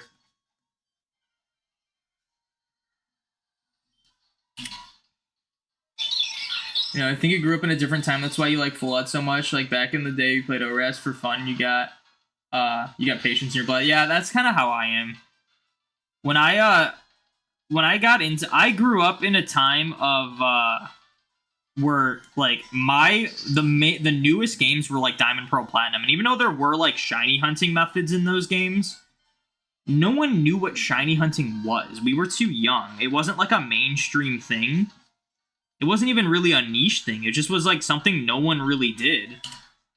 And shinies were so rare that, like, only a handful of people had some. And if they had some, it would be, like, one. It wouldn't be multiple. It was always crazy hearing that someone found a shiny. And I grew up with that, and then when I got back into the series, the only game I had was Fire Red. So when I started to, like, try to shiny hunt, it had to have been a 1 in 8192 hunt. Like, that's just how I started. And it was just so crazy getting my target that it got me hooked.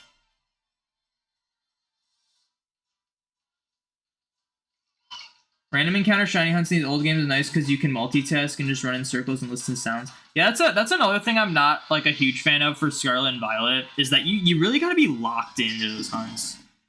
There's some hunts where you need to be kind of locked in, like, trying to get, like, the pattern. Like with this Mew, I had to be locked in for a little bit of it. I've gotten used to it now, so I don't really have to pay as much attention to it. But, for the most part, you can just, like, watch TV or, like, shows and stuff and movies while you shiny hunt, or, like, you know, talk to someone, like, be on a call with someone, or just, you know, like, listen to music. You can just do other things while you shiny hunt. And, like, Scarlet and Violet, you just gotta, like be laser focused and make sure you're not missing a shiny. And then they're also, like, way too easy to find.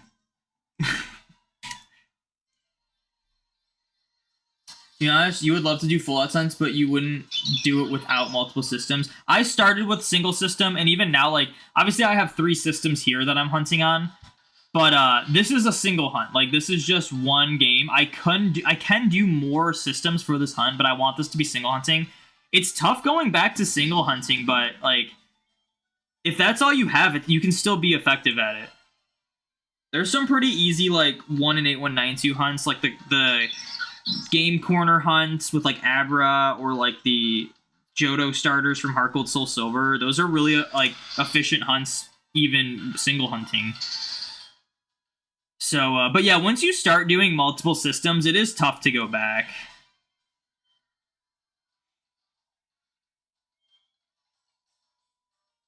You got a file with the trainer ID 00440 on the first reset. Nice. When I was doing my Gen 5 living decks, my first save files of Black and White were both, like, really cool IDs, and I had to restart over them because I needed to play through them twice to get all the genies. I was pretty disappointed about that. Or watch, yeah, my name's not Nate. But yeah, like, watch streams while you shiny hunt. That's another one. I like watching stream. I like watching like, shiny hunting streams when I'm doing more of the less being locked in kind of hunts. Like, for example, like Legends Arceus. If I'm like going around like doing alphas and legends, or I'm shiny hunting for a mark in Scarlet and Violet, where you do have to be a little more locked in. It's nice watching shiny hunting streams for that, because you don't really have to pay attention to the stream. You can just listen to like the conversations, and then if they get a shiny, you'd be like, oh, yeah, they got one. You can watch more like engaging stuff. I say engaging, that makes the shiny hunting streams not sound engaging, but you can watch more intense stuff, I guess, while you do like old school shiny hunting. Like, I watched the entire MCU up until like Endgame while I was shiny hunting at one point during like 2020, I think. Because I just could. You just like look at it and be like, oh, encounter, oh, shiny, no, okay, back to watching. Like, it's so easy to do that. That was autocorrect? Oh, I just thought you assumed my name was Nate.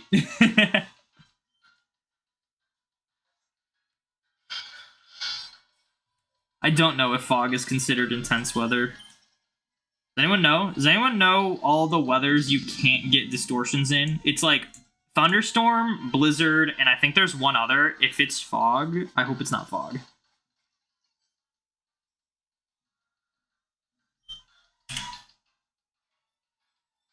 You didn't realize it until you read it. It's all good.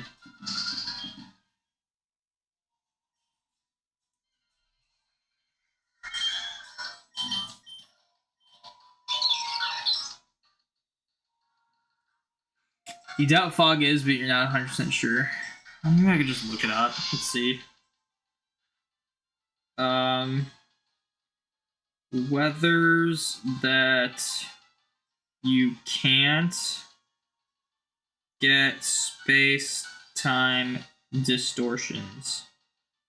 Intense sun is the other one, okay. Intense sun. That is so crazy to me that they didn't bring back intense sunlight for Scarlet and Violet. That's the only weather that's just not in Scarlet and Violet for some reason. It is very random. Okay, so we're good on fog. Fog doesn't seem very intense, but sometimes it's... The fog is crazy in Legends. I was going around, at least in the Mirelands, I was going around the Mirelands, and I was, like, just looking for alphas, and it turned to foggy, and I was like, I can't see anything.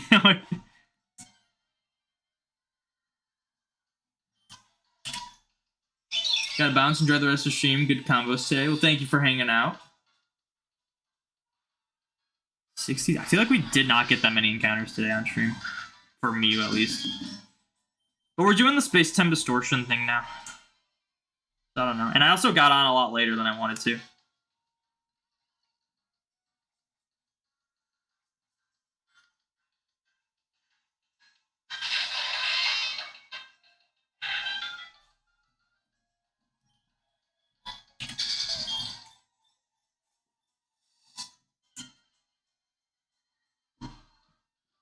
I want to get to 6,000 on Bidoof today.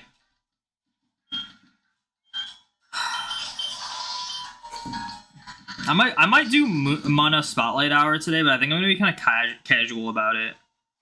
Just like try to do some like spin tasks or like for fruit tasks and whatnot. And then, because I kind of want to like come back and do some more Moto stuff. I'm kind of in like a really big like shiny hunting. I want to get a shiny, man.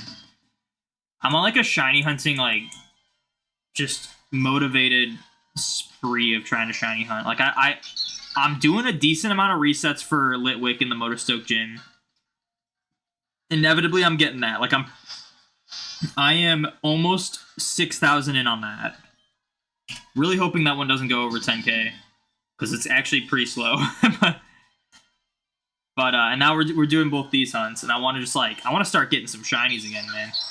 My last one was like a month ago. Can't see anything sometimes in it. You're just going to the description of intense, though. Yeah. No, intense sunlight. It's such a forgettable weather because it's not even in Scarlet and Violet, and yeah. Gotta get the dry mark in Sword and Shield, which I should have put that shiny on my list on my bingo card. I want to go for Petalil with the dry mark, and I want to do 3 of them full odds before switching over to Shiny Charm, just to have them for like a Shiny Living Dex. Unless, of course, I get the mark, like, right away. Then I just only do, like, 1 or 2, whenever, how long it takes to get the mark. But, I should have put Petalil on my bingo card. I, like, didn't think about it. But that's a hunt I'll probably get to this year. Like, I wanna complete that mark challenge this year. Although the curry hunt's gonna be crazy unless I get really lucky with it.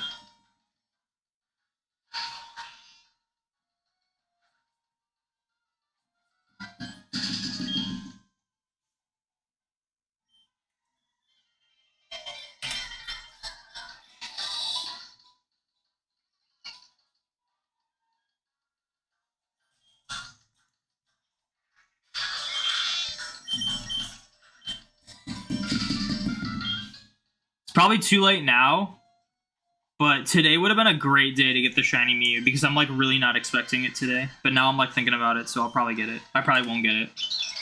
That's kind of like a thing about shiny hunting is that when you do hunting in like older games, the shinies come when you like aren't expecting it. Like you'll be like, all right, I gotta get this shiny soon. It's gotta happen soon. But like today, like genuinely, even though I'm saying like, oh, we gotta get something soon, it doesn't really feel like we'll be getting something soon. So if it came today, it'd be kind of crazy. But now I'm talking about it, so it's probably not going to show up today. You know, it's like psychology stuff, reverse psychology, or like not reverse psychology.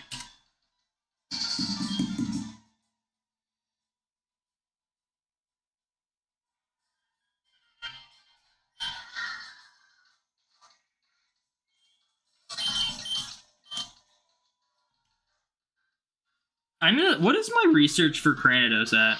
I have research perfection for Rampardos. So if we get a Rampardos to spawn, it has like the max shiny rate outside of Shiny Charm. Part of me wants to just grab Shiny Charm in this game, but I kind of want to have some things be possible to get full odds. Like if I got the Alpha Machamp, that'd be full odds. That'd be so crazy.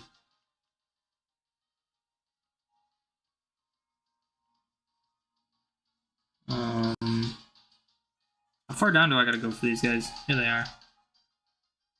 I have to catch 5 more, catch 1 more large one, and then have it use Ancient Power 25 times. That's actually a really basic one. I guess that makes sense, because they're so rare.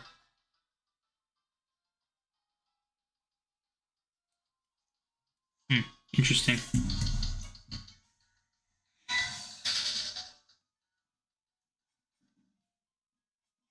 But yeah, if we get like if a Rampardo spawns in, there'll be like a 1 in 700 something chance to be shiny, as opposed to like a 1 in thing. Yeah, when you have a goal in mind about how many encounters you'll be able to do today, you get a super under-odd shiny. Yeah, a lot of the times this isn't like 100% true. In fact, it's pretty wrong. I think most of the time, or not most of the time, it's probably 50-50. But it really does feel like that if I were to do like a hunting session and I were to be like, all right, I want to do 1,000 encounters today, or I want to do 2,000 encounters. Usually if the shiny doesn't come, I missed that because the space-time distortion text threw me off. Usually if the shiny doesn't come in the first half of encounters I plan to do, it doesn't come. Like I'll be like, all right, I'm gonna do 1,000, and then I'll get a shiny in like the first 300 or something. This one's close, so this one is gonna show up pretty fast. This one's gonna start pretty fast, is what I should say.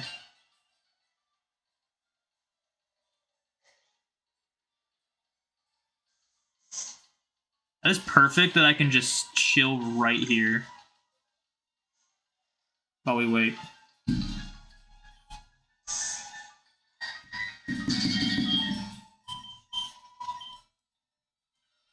The craziest is when you get like multiple shinies in the same day or like the same session, and you like get a shiny and be like, all right, do I start the next phase or the next hunt? And then you do, and then get another one, and you're like, what do I do now? That happened to me with the Ekans. I got a shiny Meowth in Fire Red, and I was like, I guess I'll start phase 2 because that really didn't take long. And I can maybe get like 1,000 encounters in for phase 2 or something before I stop. And then in 92 more encounters, I got another Ekans, and I'm like, do I start a phase 3 now? Like, what do I do at this point? And I did. I think I did, and then did 1,000 in that. What's up, Spiky or Pichu? How goes the hunts? There, they're going. We're doing space-time distortions, too. And we're about to get one, so... Nothing crazy so far. What's that like, getting multiple shinies in a day? Hey, it doesn't happen often, but when it does, it's crazy. I've gotten multiple full odds in a day... like 4 or 5 times, I think. Like, I got... My first one was the 2 Machops for the first 2 phases of Torkoal. I got, like, a shiny Machop after, like, 3,000. And then, I got another one, like, 300 later or something. And then I did, like, I got an Abra after, like, 12,000 or something. And then I got an Oddish, like, 700 later. Then I did there was the Safari Week 2022. I got 3 full odds on stream in the Safari Zone. And then 1 was off stream in Legends as the Carnivine from the Distortion. And then, like, another day I got, like, another 2 shinies on stream or something, or another 3 shinies on stream for that. And then the Meowth and Ekans. And the only other thing I can think of for, like, getting 2 full odds in a day was maybe... It was Scarlet and Violet. When, I got that Trapinch on stream. I got a Minccino off stream later. And then there was the time I got the Chansey and the Magneton in Scarlet and Violet. But those just don't hit the same. They're a little more expected. It's happened to you like once in the Eterna Forest. Yeah, it is crazy when it happens. It really is.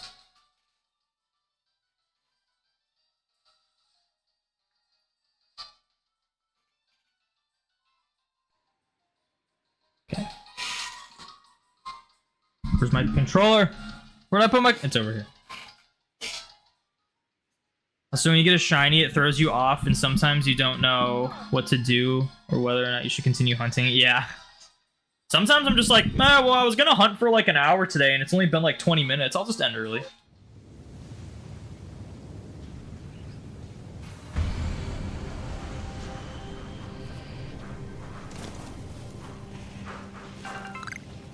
What was that? Shieldon. I'm gonna catch the Shieldon. I'm gonna catch all the fossils to try to like get their research level up higher. Although if I got a full odds one, that'd be insane. Although I think Cranidos is research level 10, right? There's a solid chance that this is also research level 10. But if another one spawns, I'll check.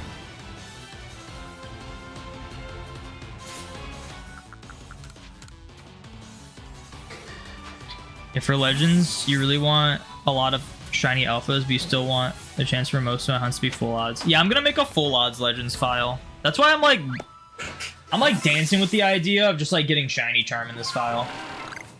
Cause like, on one hand, pretty much everything in this game is, in this file, is boosted odds anyway. I wanna get that item. Give me the item. I can't pick up that item if it was there apparently. Yeah, on one hand, almost everything is boosted odds in this game. On the other hand, there are still things that I could get full odds that would just be crazy if I got, because of how unlikely it is now. So I'm unsure what I like want to do.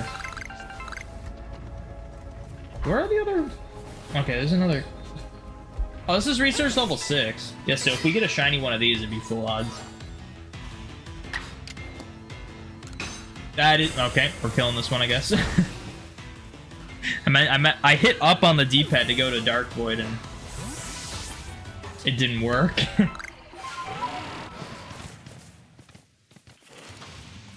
It's just, where are the other ones? Why are you up there, bro? Why are they spawning up here? This is not ideal.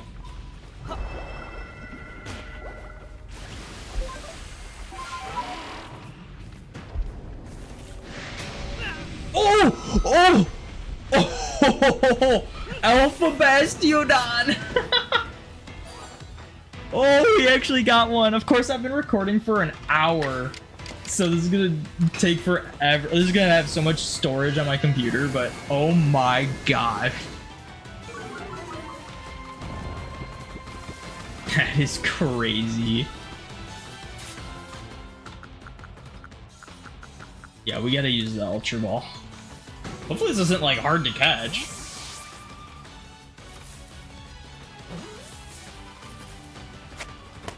Oh my gosh, we actually got an alpha we needed. That's crazy. A Space-Time Distortion exclusive.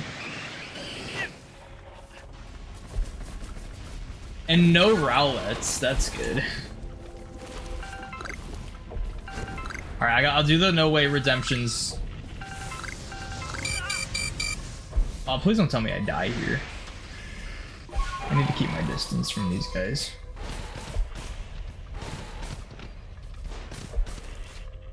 Alright, Rowie with the No Way. It's all the way over here. Oh my gosh, my controller's vibrating. And Sharp Sheep. Oh my gosh, my controller's vibrating. My keyboard's not in an ideal spot right now. I'm gonna stop recording and then just start again. And then that's 252 alphas.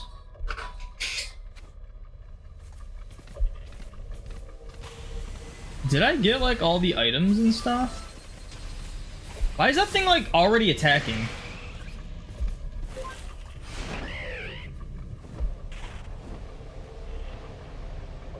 Do you heal over time? I feel like you do, but also don't. Oh, see, there's items up here too.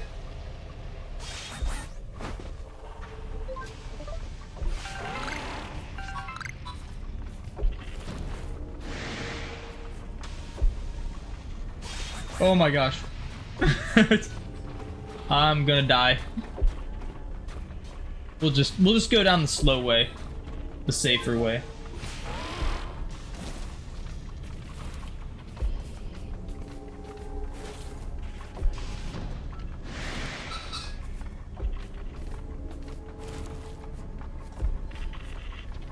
It's because I murdered its children, yeah. One of its children. Hey, if that's all it takes, man. We gotta do more. We gotta kill more of these guys. Yeah, I'll actually be really disappointed if I get an Alpha Sylveon because that's one of the only, that's like the only evolution I have Alpha.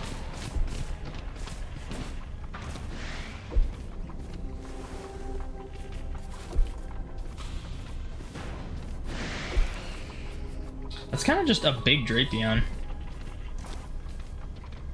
This thing's gotta be like over now, right?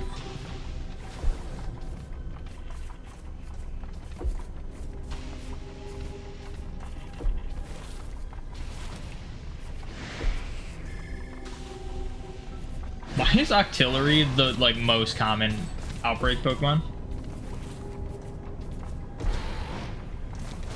It is a big boy.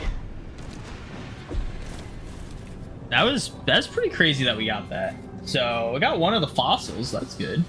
Oh, good thing I didn't get to see what those Pokemon were.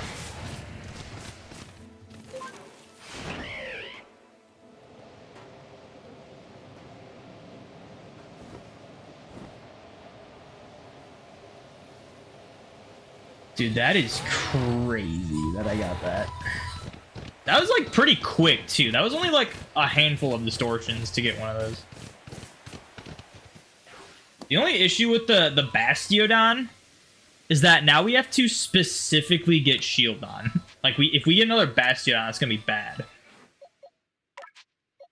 We'll release you. And then we will move you to, I think it's here. Yep, alright, that's where it goes. Cool. We're good.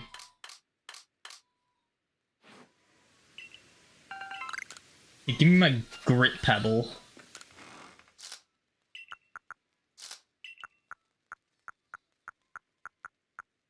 We got lots of items on this one.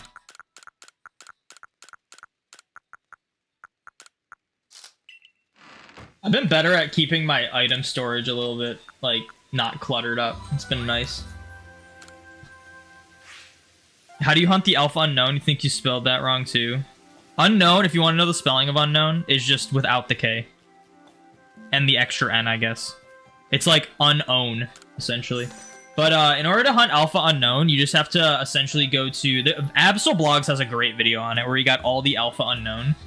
You essentially just, like, go to the Mirelands, the first camp, and then you ride your Weirdeer into Salacion Ruins, and you just look at all the... Like, all the Unknown will spawn there. And then you, like, catch them all or have them run away. Like, you despawn them. And then you go back to the camp and just sleep in a tent for, like, 12 hours. And then they'll respawn all of them. And you just keep doing that over and over again until alphas show up. Or inevitably shinies show up, too.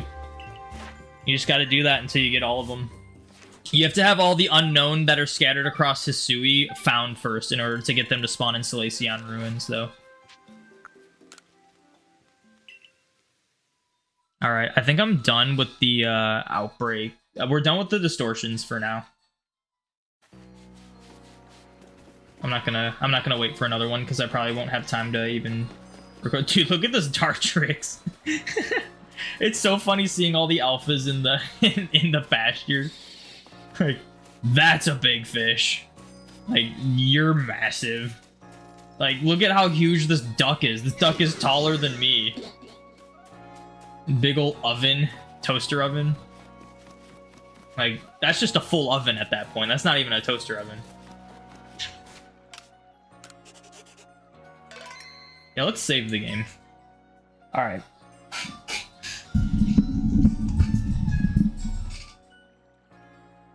Now I gotta figure out how to, like, trim this clip. Because this clip was going on for an hour. And it's a lot of storage that I'm gonna have on my computer for a very long time.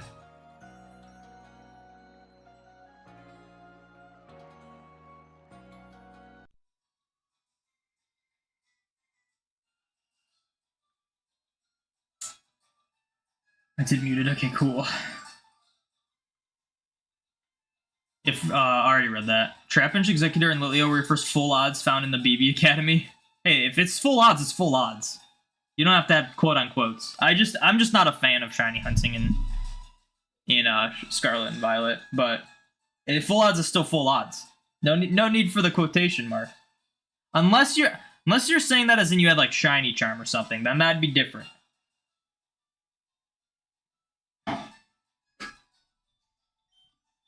Oh, I gotta swap back to the actual like layout here. There we go.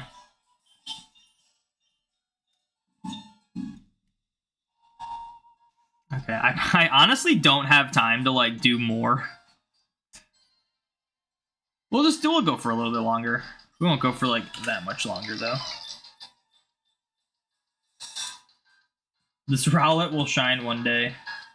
Which one are you hunting in? What Rowlet are you hunting? Are you hunting the, like, starter one? In, like, the Alola games? Or is it, like, Space-Time Distortion one? You're doing the starter one, right? Because you want to get the... Are you doing like a DTQ? Ultra Sun, Ultra Moon. Yeah, good luck. It'll be crazy when you get that. Dude, I just saw a post where someone, like, their like, kid started up, like, a copy of Ultra Sun, and they just picked up a shiny starter. Like a shiny Rowlet as their starter. Like, first try. You already did Lit and gotta do Poplio afterwards? Aw, oh, jeez. Doing all three? Good luck.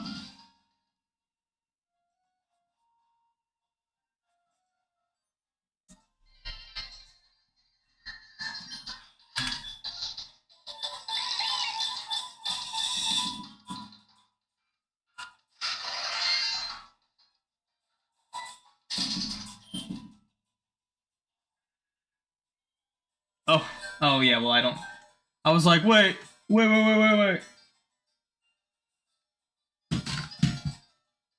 Just charge my Switch while I do that. I was like, wait, I'm not looking for space-time distortions, but there's no way I'm gonna be able to get another one. And plus, I was pretty successful first time doing that, you know? Getting one of, like, the 10 I have to get. How many do I have to get? I have to get 2 Sneasels, a Weavile. Let's pretend we still need Bastiodon. So we need Shieldon, Bastiodon, Cranidos, Rampardos, Porygon, Porygon 2, Porygon Z, Magnemite. 11? 11? So there's 11 I need to get. I got 1 of the 11 today. It's crazy.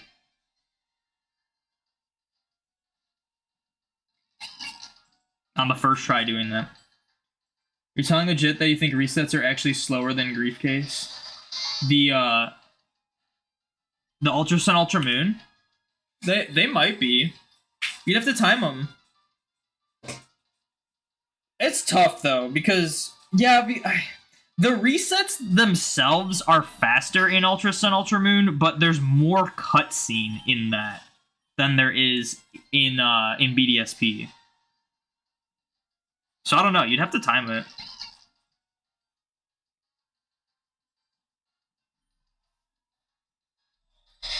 Definitely are if they're over 2 minutes. I always assumed that the Ultra Sun, Ultra Moon resets were like 1.5 minutes. But I haven't actually done them, so I don't really know.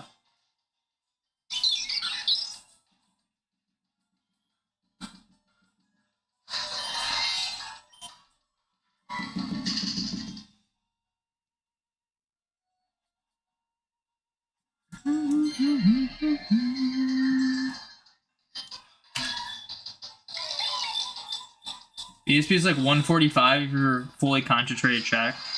Yeah, that seems about right. So how long is Ultra Sun, Ultra Moon?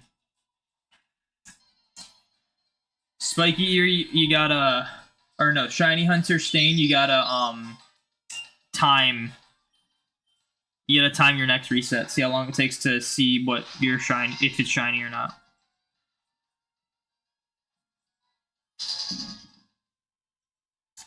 You feel like full odds egg hunting for starters is more fun post Gen 6 for you. Full odds egg hunting for starters. Well, one, you don't have to full odds hunt for egg starters in Gen 6 or 7. Because you can just soft reset your game and go for an actual shiny starter. But, yeah, breeding in Gen 6 is brutal. Breeding in Gen 6 is brutally slow. It's a lot better in Gen 6. Gen 7 and Gen 8 are the 2 best games for breeding. Or, and I say Gen 8, I mean Sword and Shield. So, like, Ultra Sun, Ultra Moon specifically, because you can get, like, hatch power. So, like, Ultra Sun, Ultra Moon, and Sword and Shield are, like, the best 2 breeding, like, egg hatching, shiny hunting games. Everything else is, like, slower in some way. I don't know if Scarlet and Violet's necessarily slower. I think it is. Unless you use Herba Mystica, which is usually not, like, really worth it. But, it's definitely less fun in Scarlet and Violet.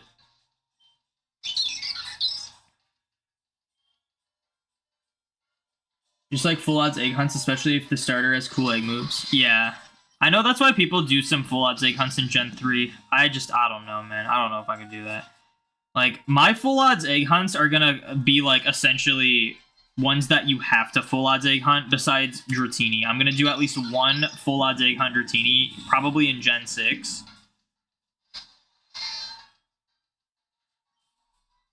And the only reason I'm doing it in Gen 6 is because it's just not viable to shiny hunt Dratini full odds in Gen 6, like, in the wild at all, because it'll be that, like, so much worse. Like, the extent of my full odds egg hunts will be, like, 1 Dratini, maybe 2 Dratini, Manaphy, Fione, and, like, the Paldean starters, as of now, are, like, gonna be the extent of my full odds egg hunting. Maybe, and this isn't, like, full odds breeding, but it's still, like, a full odds egg hatch, maybe Riley's Riolu. I'm interested in that one. That one seems really cool to do, but... do, like a few on, like, Diamond, Pearl, Platinum, and then do, like, some on BDSP at the same time. That'd be cool. But I know that one's a tough one. Because Riolu takes a while to hatch, but... And it's not breeding, so you wouldn't have to worry about gathering the eggs. You would just have to hatch them and then reset. 2 minutes and 14 seconds? Dang. So, yeah. We were all complaining about BDSP. I think they made BDSP's resets faster, because I remember when I was doing, like, Drifloon, it took me, like, actually 45 seconds per soft reset, and that was with no cutscene. And now, when I timed it, it was, like, I think it was, like, 20-something seconds per reset in BDSP. Now, it could be, like, depending on where I was at, but I feel like they did something with BDSP. Like, it does not feel as long to reset that game now. You're still doing Riley's Riolu egg hunt in your 2K over odds. Hopefully you get it soon. Are you doing it in BDSP originals or both? I like the idea of like doing like the same hunt on like 2 different like versions of a game. Like I kind of want to do like Lugia and Ho-Oh on like both Gold Silver and Heart Gold Soul Silver. I think that'd be cool too. So like it'd be cool to do like Riley's Riolu egg on like Diamond Pearl Platinum and BDSP.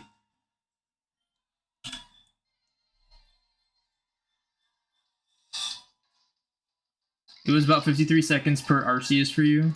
Yeah, I heard Arceus was like about a minute exactly. So if it's 53 seconds, then maybe it's like a little quicker. No. I don't think it's like drastically like game-changing quicker, but it is like noticeably quicker than I think before, when the game was like still getting updates and stuff. Just originals, you started double hunting, you want to remess it. That'd be cool.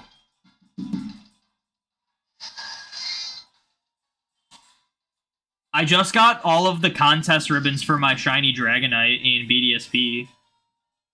I battled Cynthia. I did the Cynthia rematch 20 times to get the 20 champion stickers, and that actually helped so much. I was actually pretty good at the rhythm game, which helped.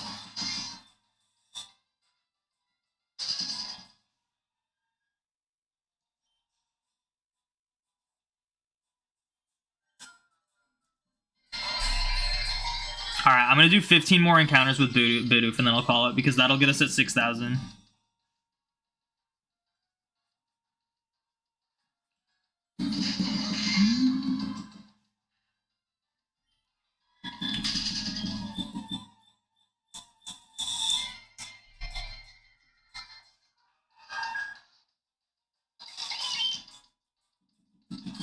I didn't get a shiny today, but getting that Alpha Bastiodon that early on is actually huge. Like, it's gonna be a while to get all those Space-Time Distortion exclusives, so getting one that quickly is, like, kind of a huge deal. I'm worried about Sneasel, man. Sneasel's gonna be brutal.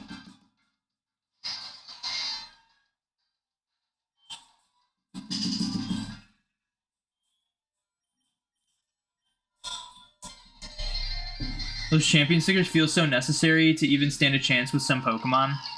Well, like, my Dragonite has max coolness, because I did that early on to get it, like, the max coolness ribbons in, like, Ruby Sapphire and, like, Diamond Pearl Platinum. And obviously you can't reset it in any way. There's no way to reset it. So I just had to, like, go into it with, like, 0 cuteness and 0 toughness, or it was, like, 0 beauty and 0 toughness. Barely any cuteness. And then, what's the other one? What's the green one? Like, smartness or something? Like, I had a decent amount of, like, the green one, whatever that one was. So, like, that one was easy. Coolness was easy. But, yeah, like, it really, like, even with the max, like, champion stickers, and, like, doing pretty darn well at the rhythm games, like, getting pretty much only shinings and greats with mostly shinings, and in Brilliant Diamond it's brilliance instead of shinings. It was still like just random chance if I won. Like there was one run I did where I was like, I did so well on this, that was insane, and I still lost. One of them I won because it was a 3-way tie. Like there was only one NPC that lost, and they just gave it to all of us. And then one of them, it was like I messed up, and I was like actually kind of close. I was like, oh, I think I can do it if I messed up. I messed up, and maybe next time I do it better, I'll be able to win. I did like so much better and still lost. And then I did like worse the next time and then won. Like it literally was just like random chance at that point. And you gotta like, sometimes it's like when you use your move like makes a difference, but it's like I still haven't really figured that out. From what I'm seeing, it seems like when you do your move first and you start a combo with it, that's like the best thing. But even then, there were still like variations. Clever, that's what it was. Yeah, Clever. My Dragonite had a little bit of Clever in it, and then a little. It had like it was like maybe halfway of Clever, and then it had like a little bit of Cuteness, I think, and then it was like Beauty and Toughness were like at 0, so those ones were the hardest ones. And then the actual like Shining contest, which I'm assuming is Brilliant contest for Brilliant Diamond. That one was actually pretty easy. I don't think I lost once doing those ones.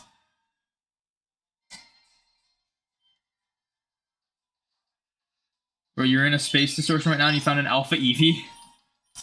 I'm hoping to get some Alpha Eevees. It's going to be tough getting a female one for the gender difference.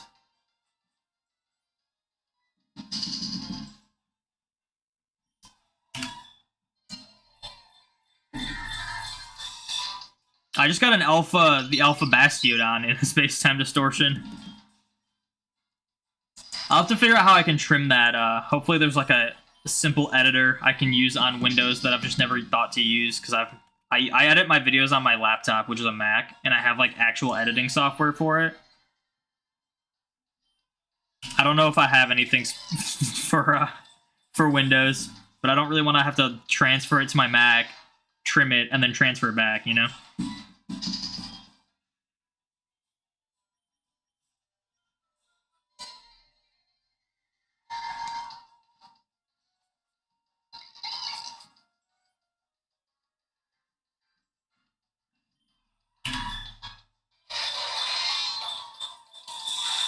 Are you sure Mew does not require a soft reset? Not only does it not require a soft reset, it is required that you do not soft reset for Mew.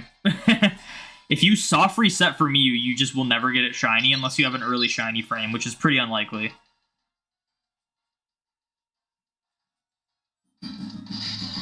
Also, we're not even at odds, so like this is pretty standard for shiny hunting. You're gonna head to bed, good luck with the shinies. Thank you. I'm actually gonna end pretty much now. I'm just gonna get a cut. I'll get to 6360 on Mew. But yeah, if you reset for Mew and Emerald, you will just never get a shiny. It's not a Mew thing. It's just Emerald's RNG is broken, so you have to do like other things. In this case, we do runaways. As long as our game's like still running for a decent amount of time, we're hitting new frames.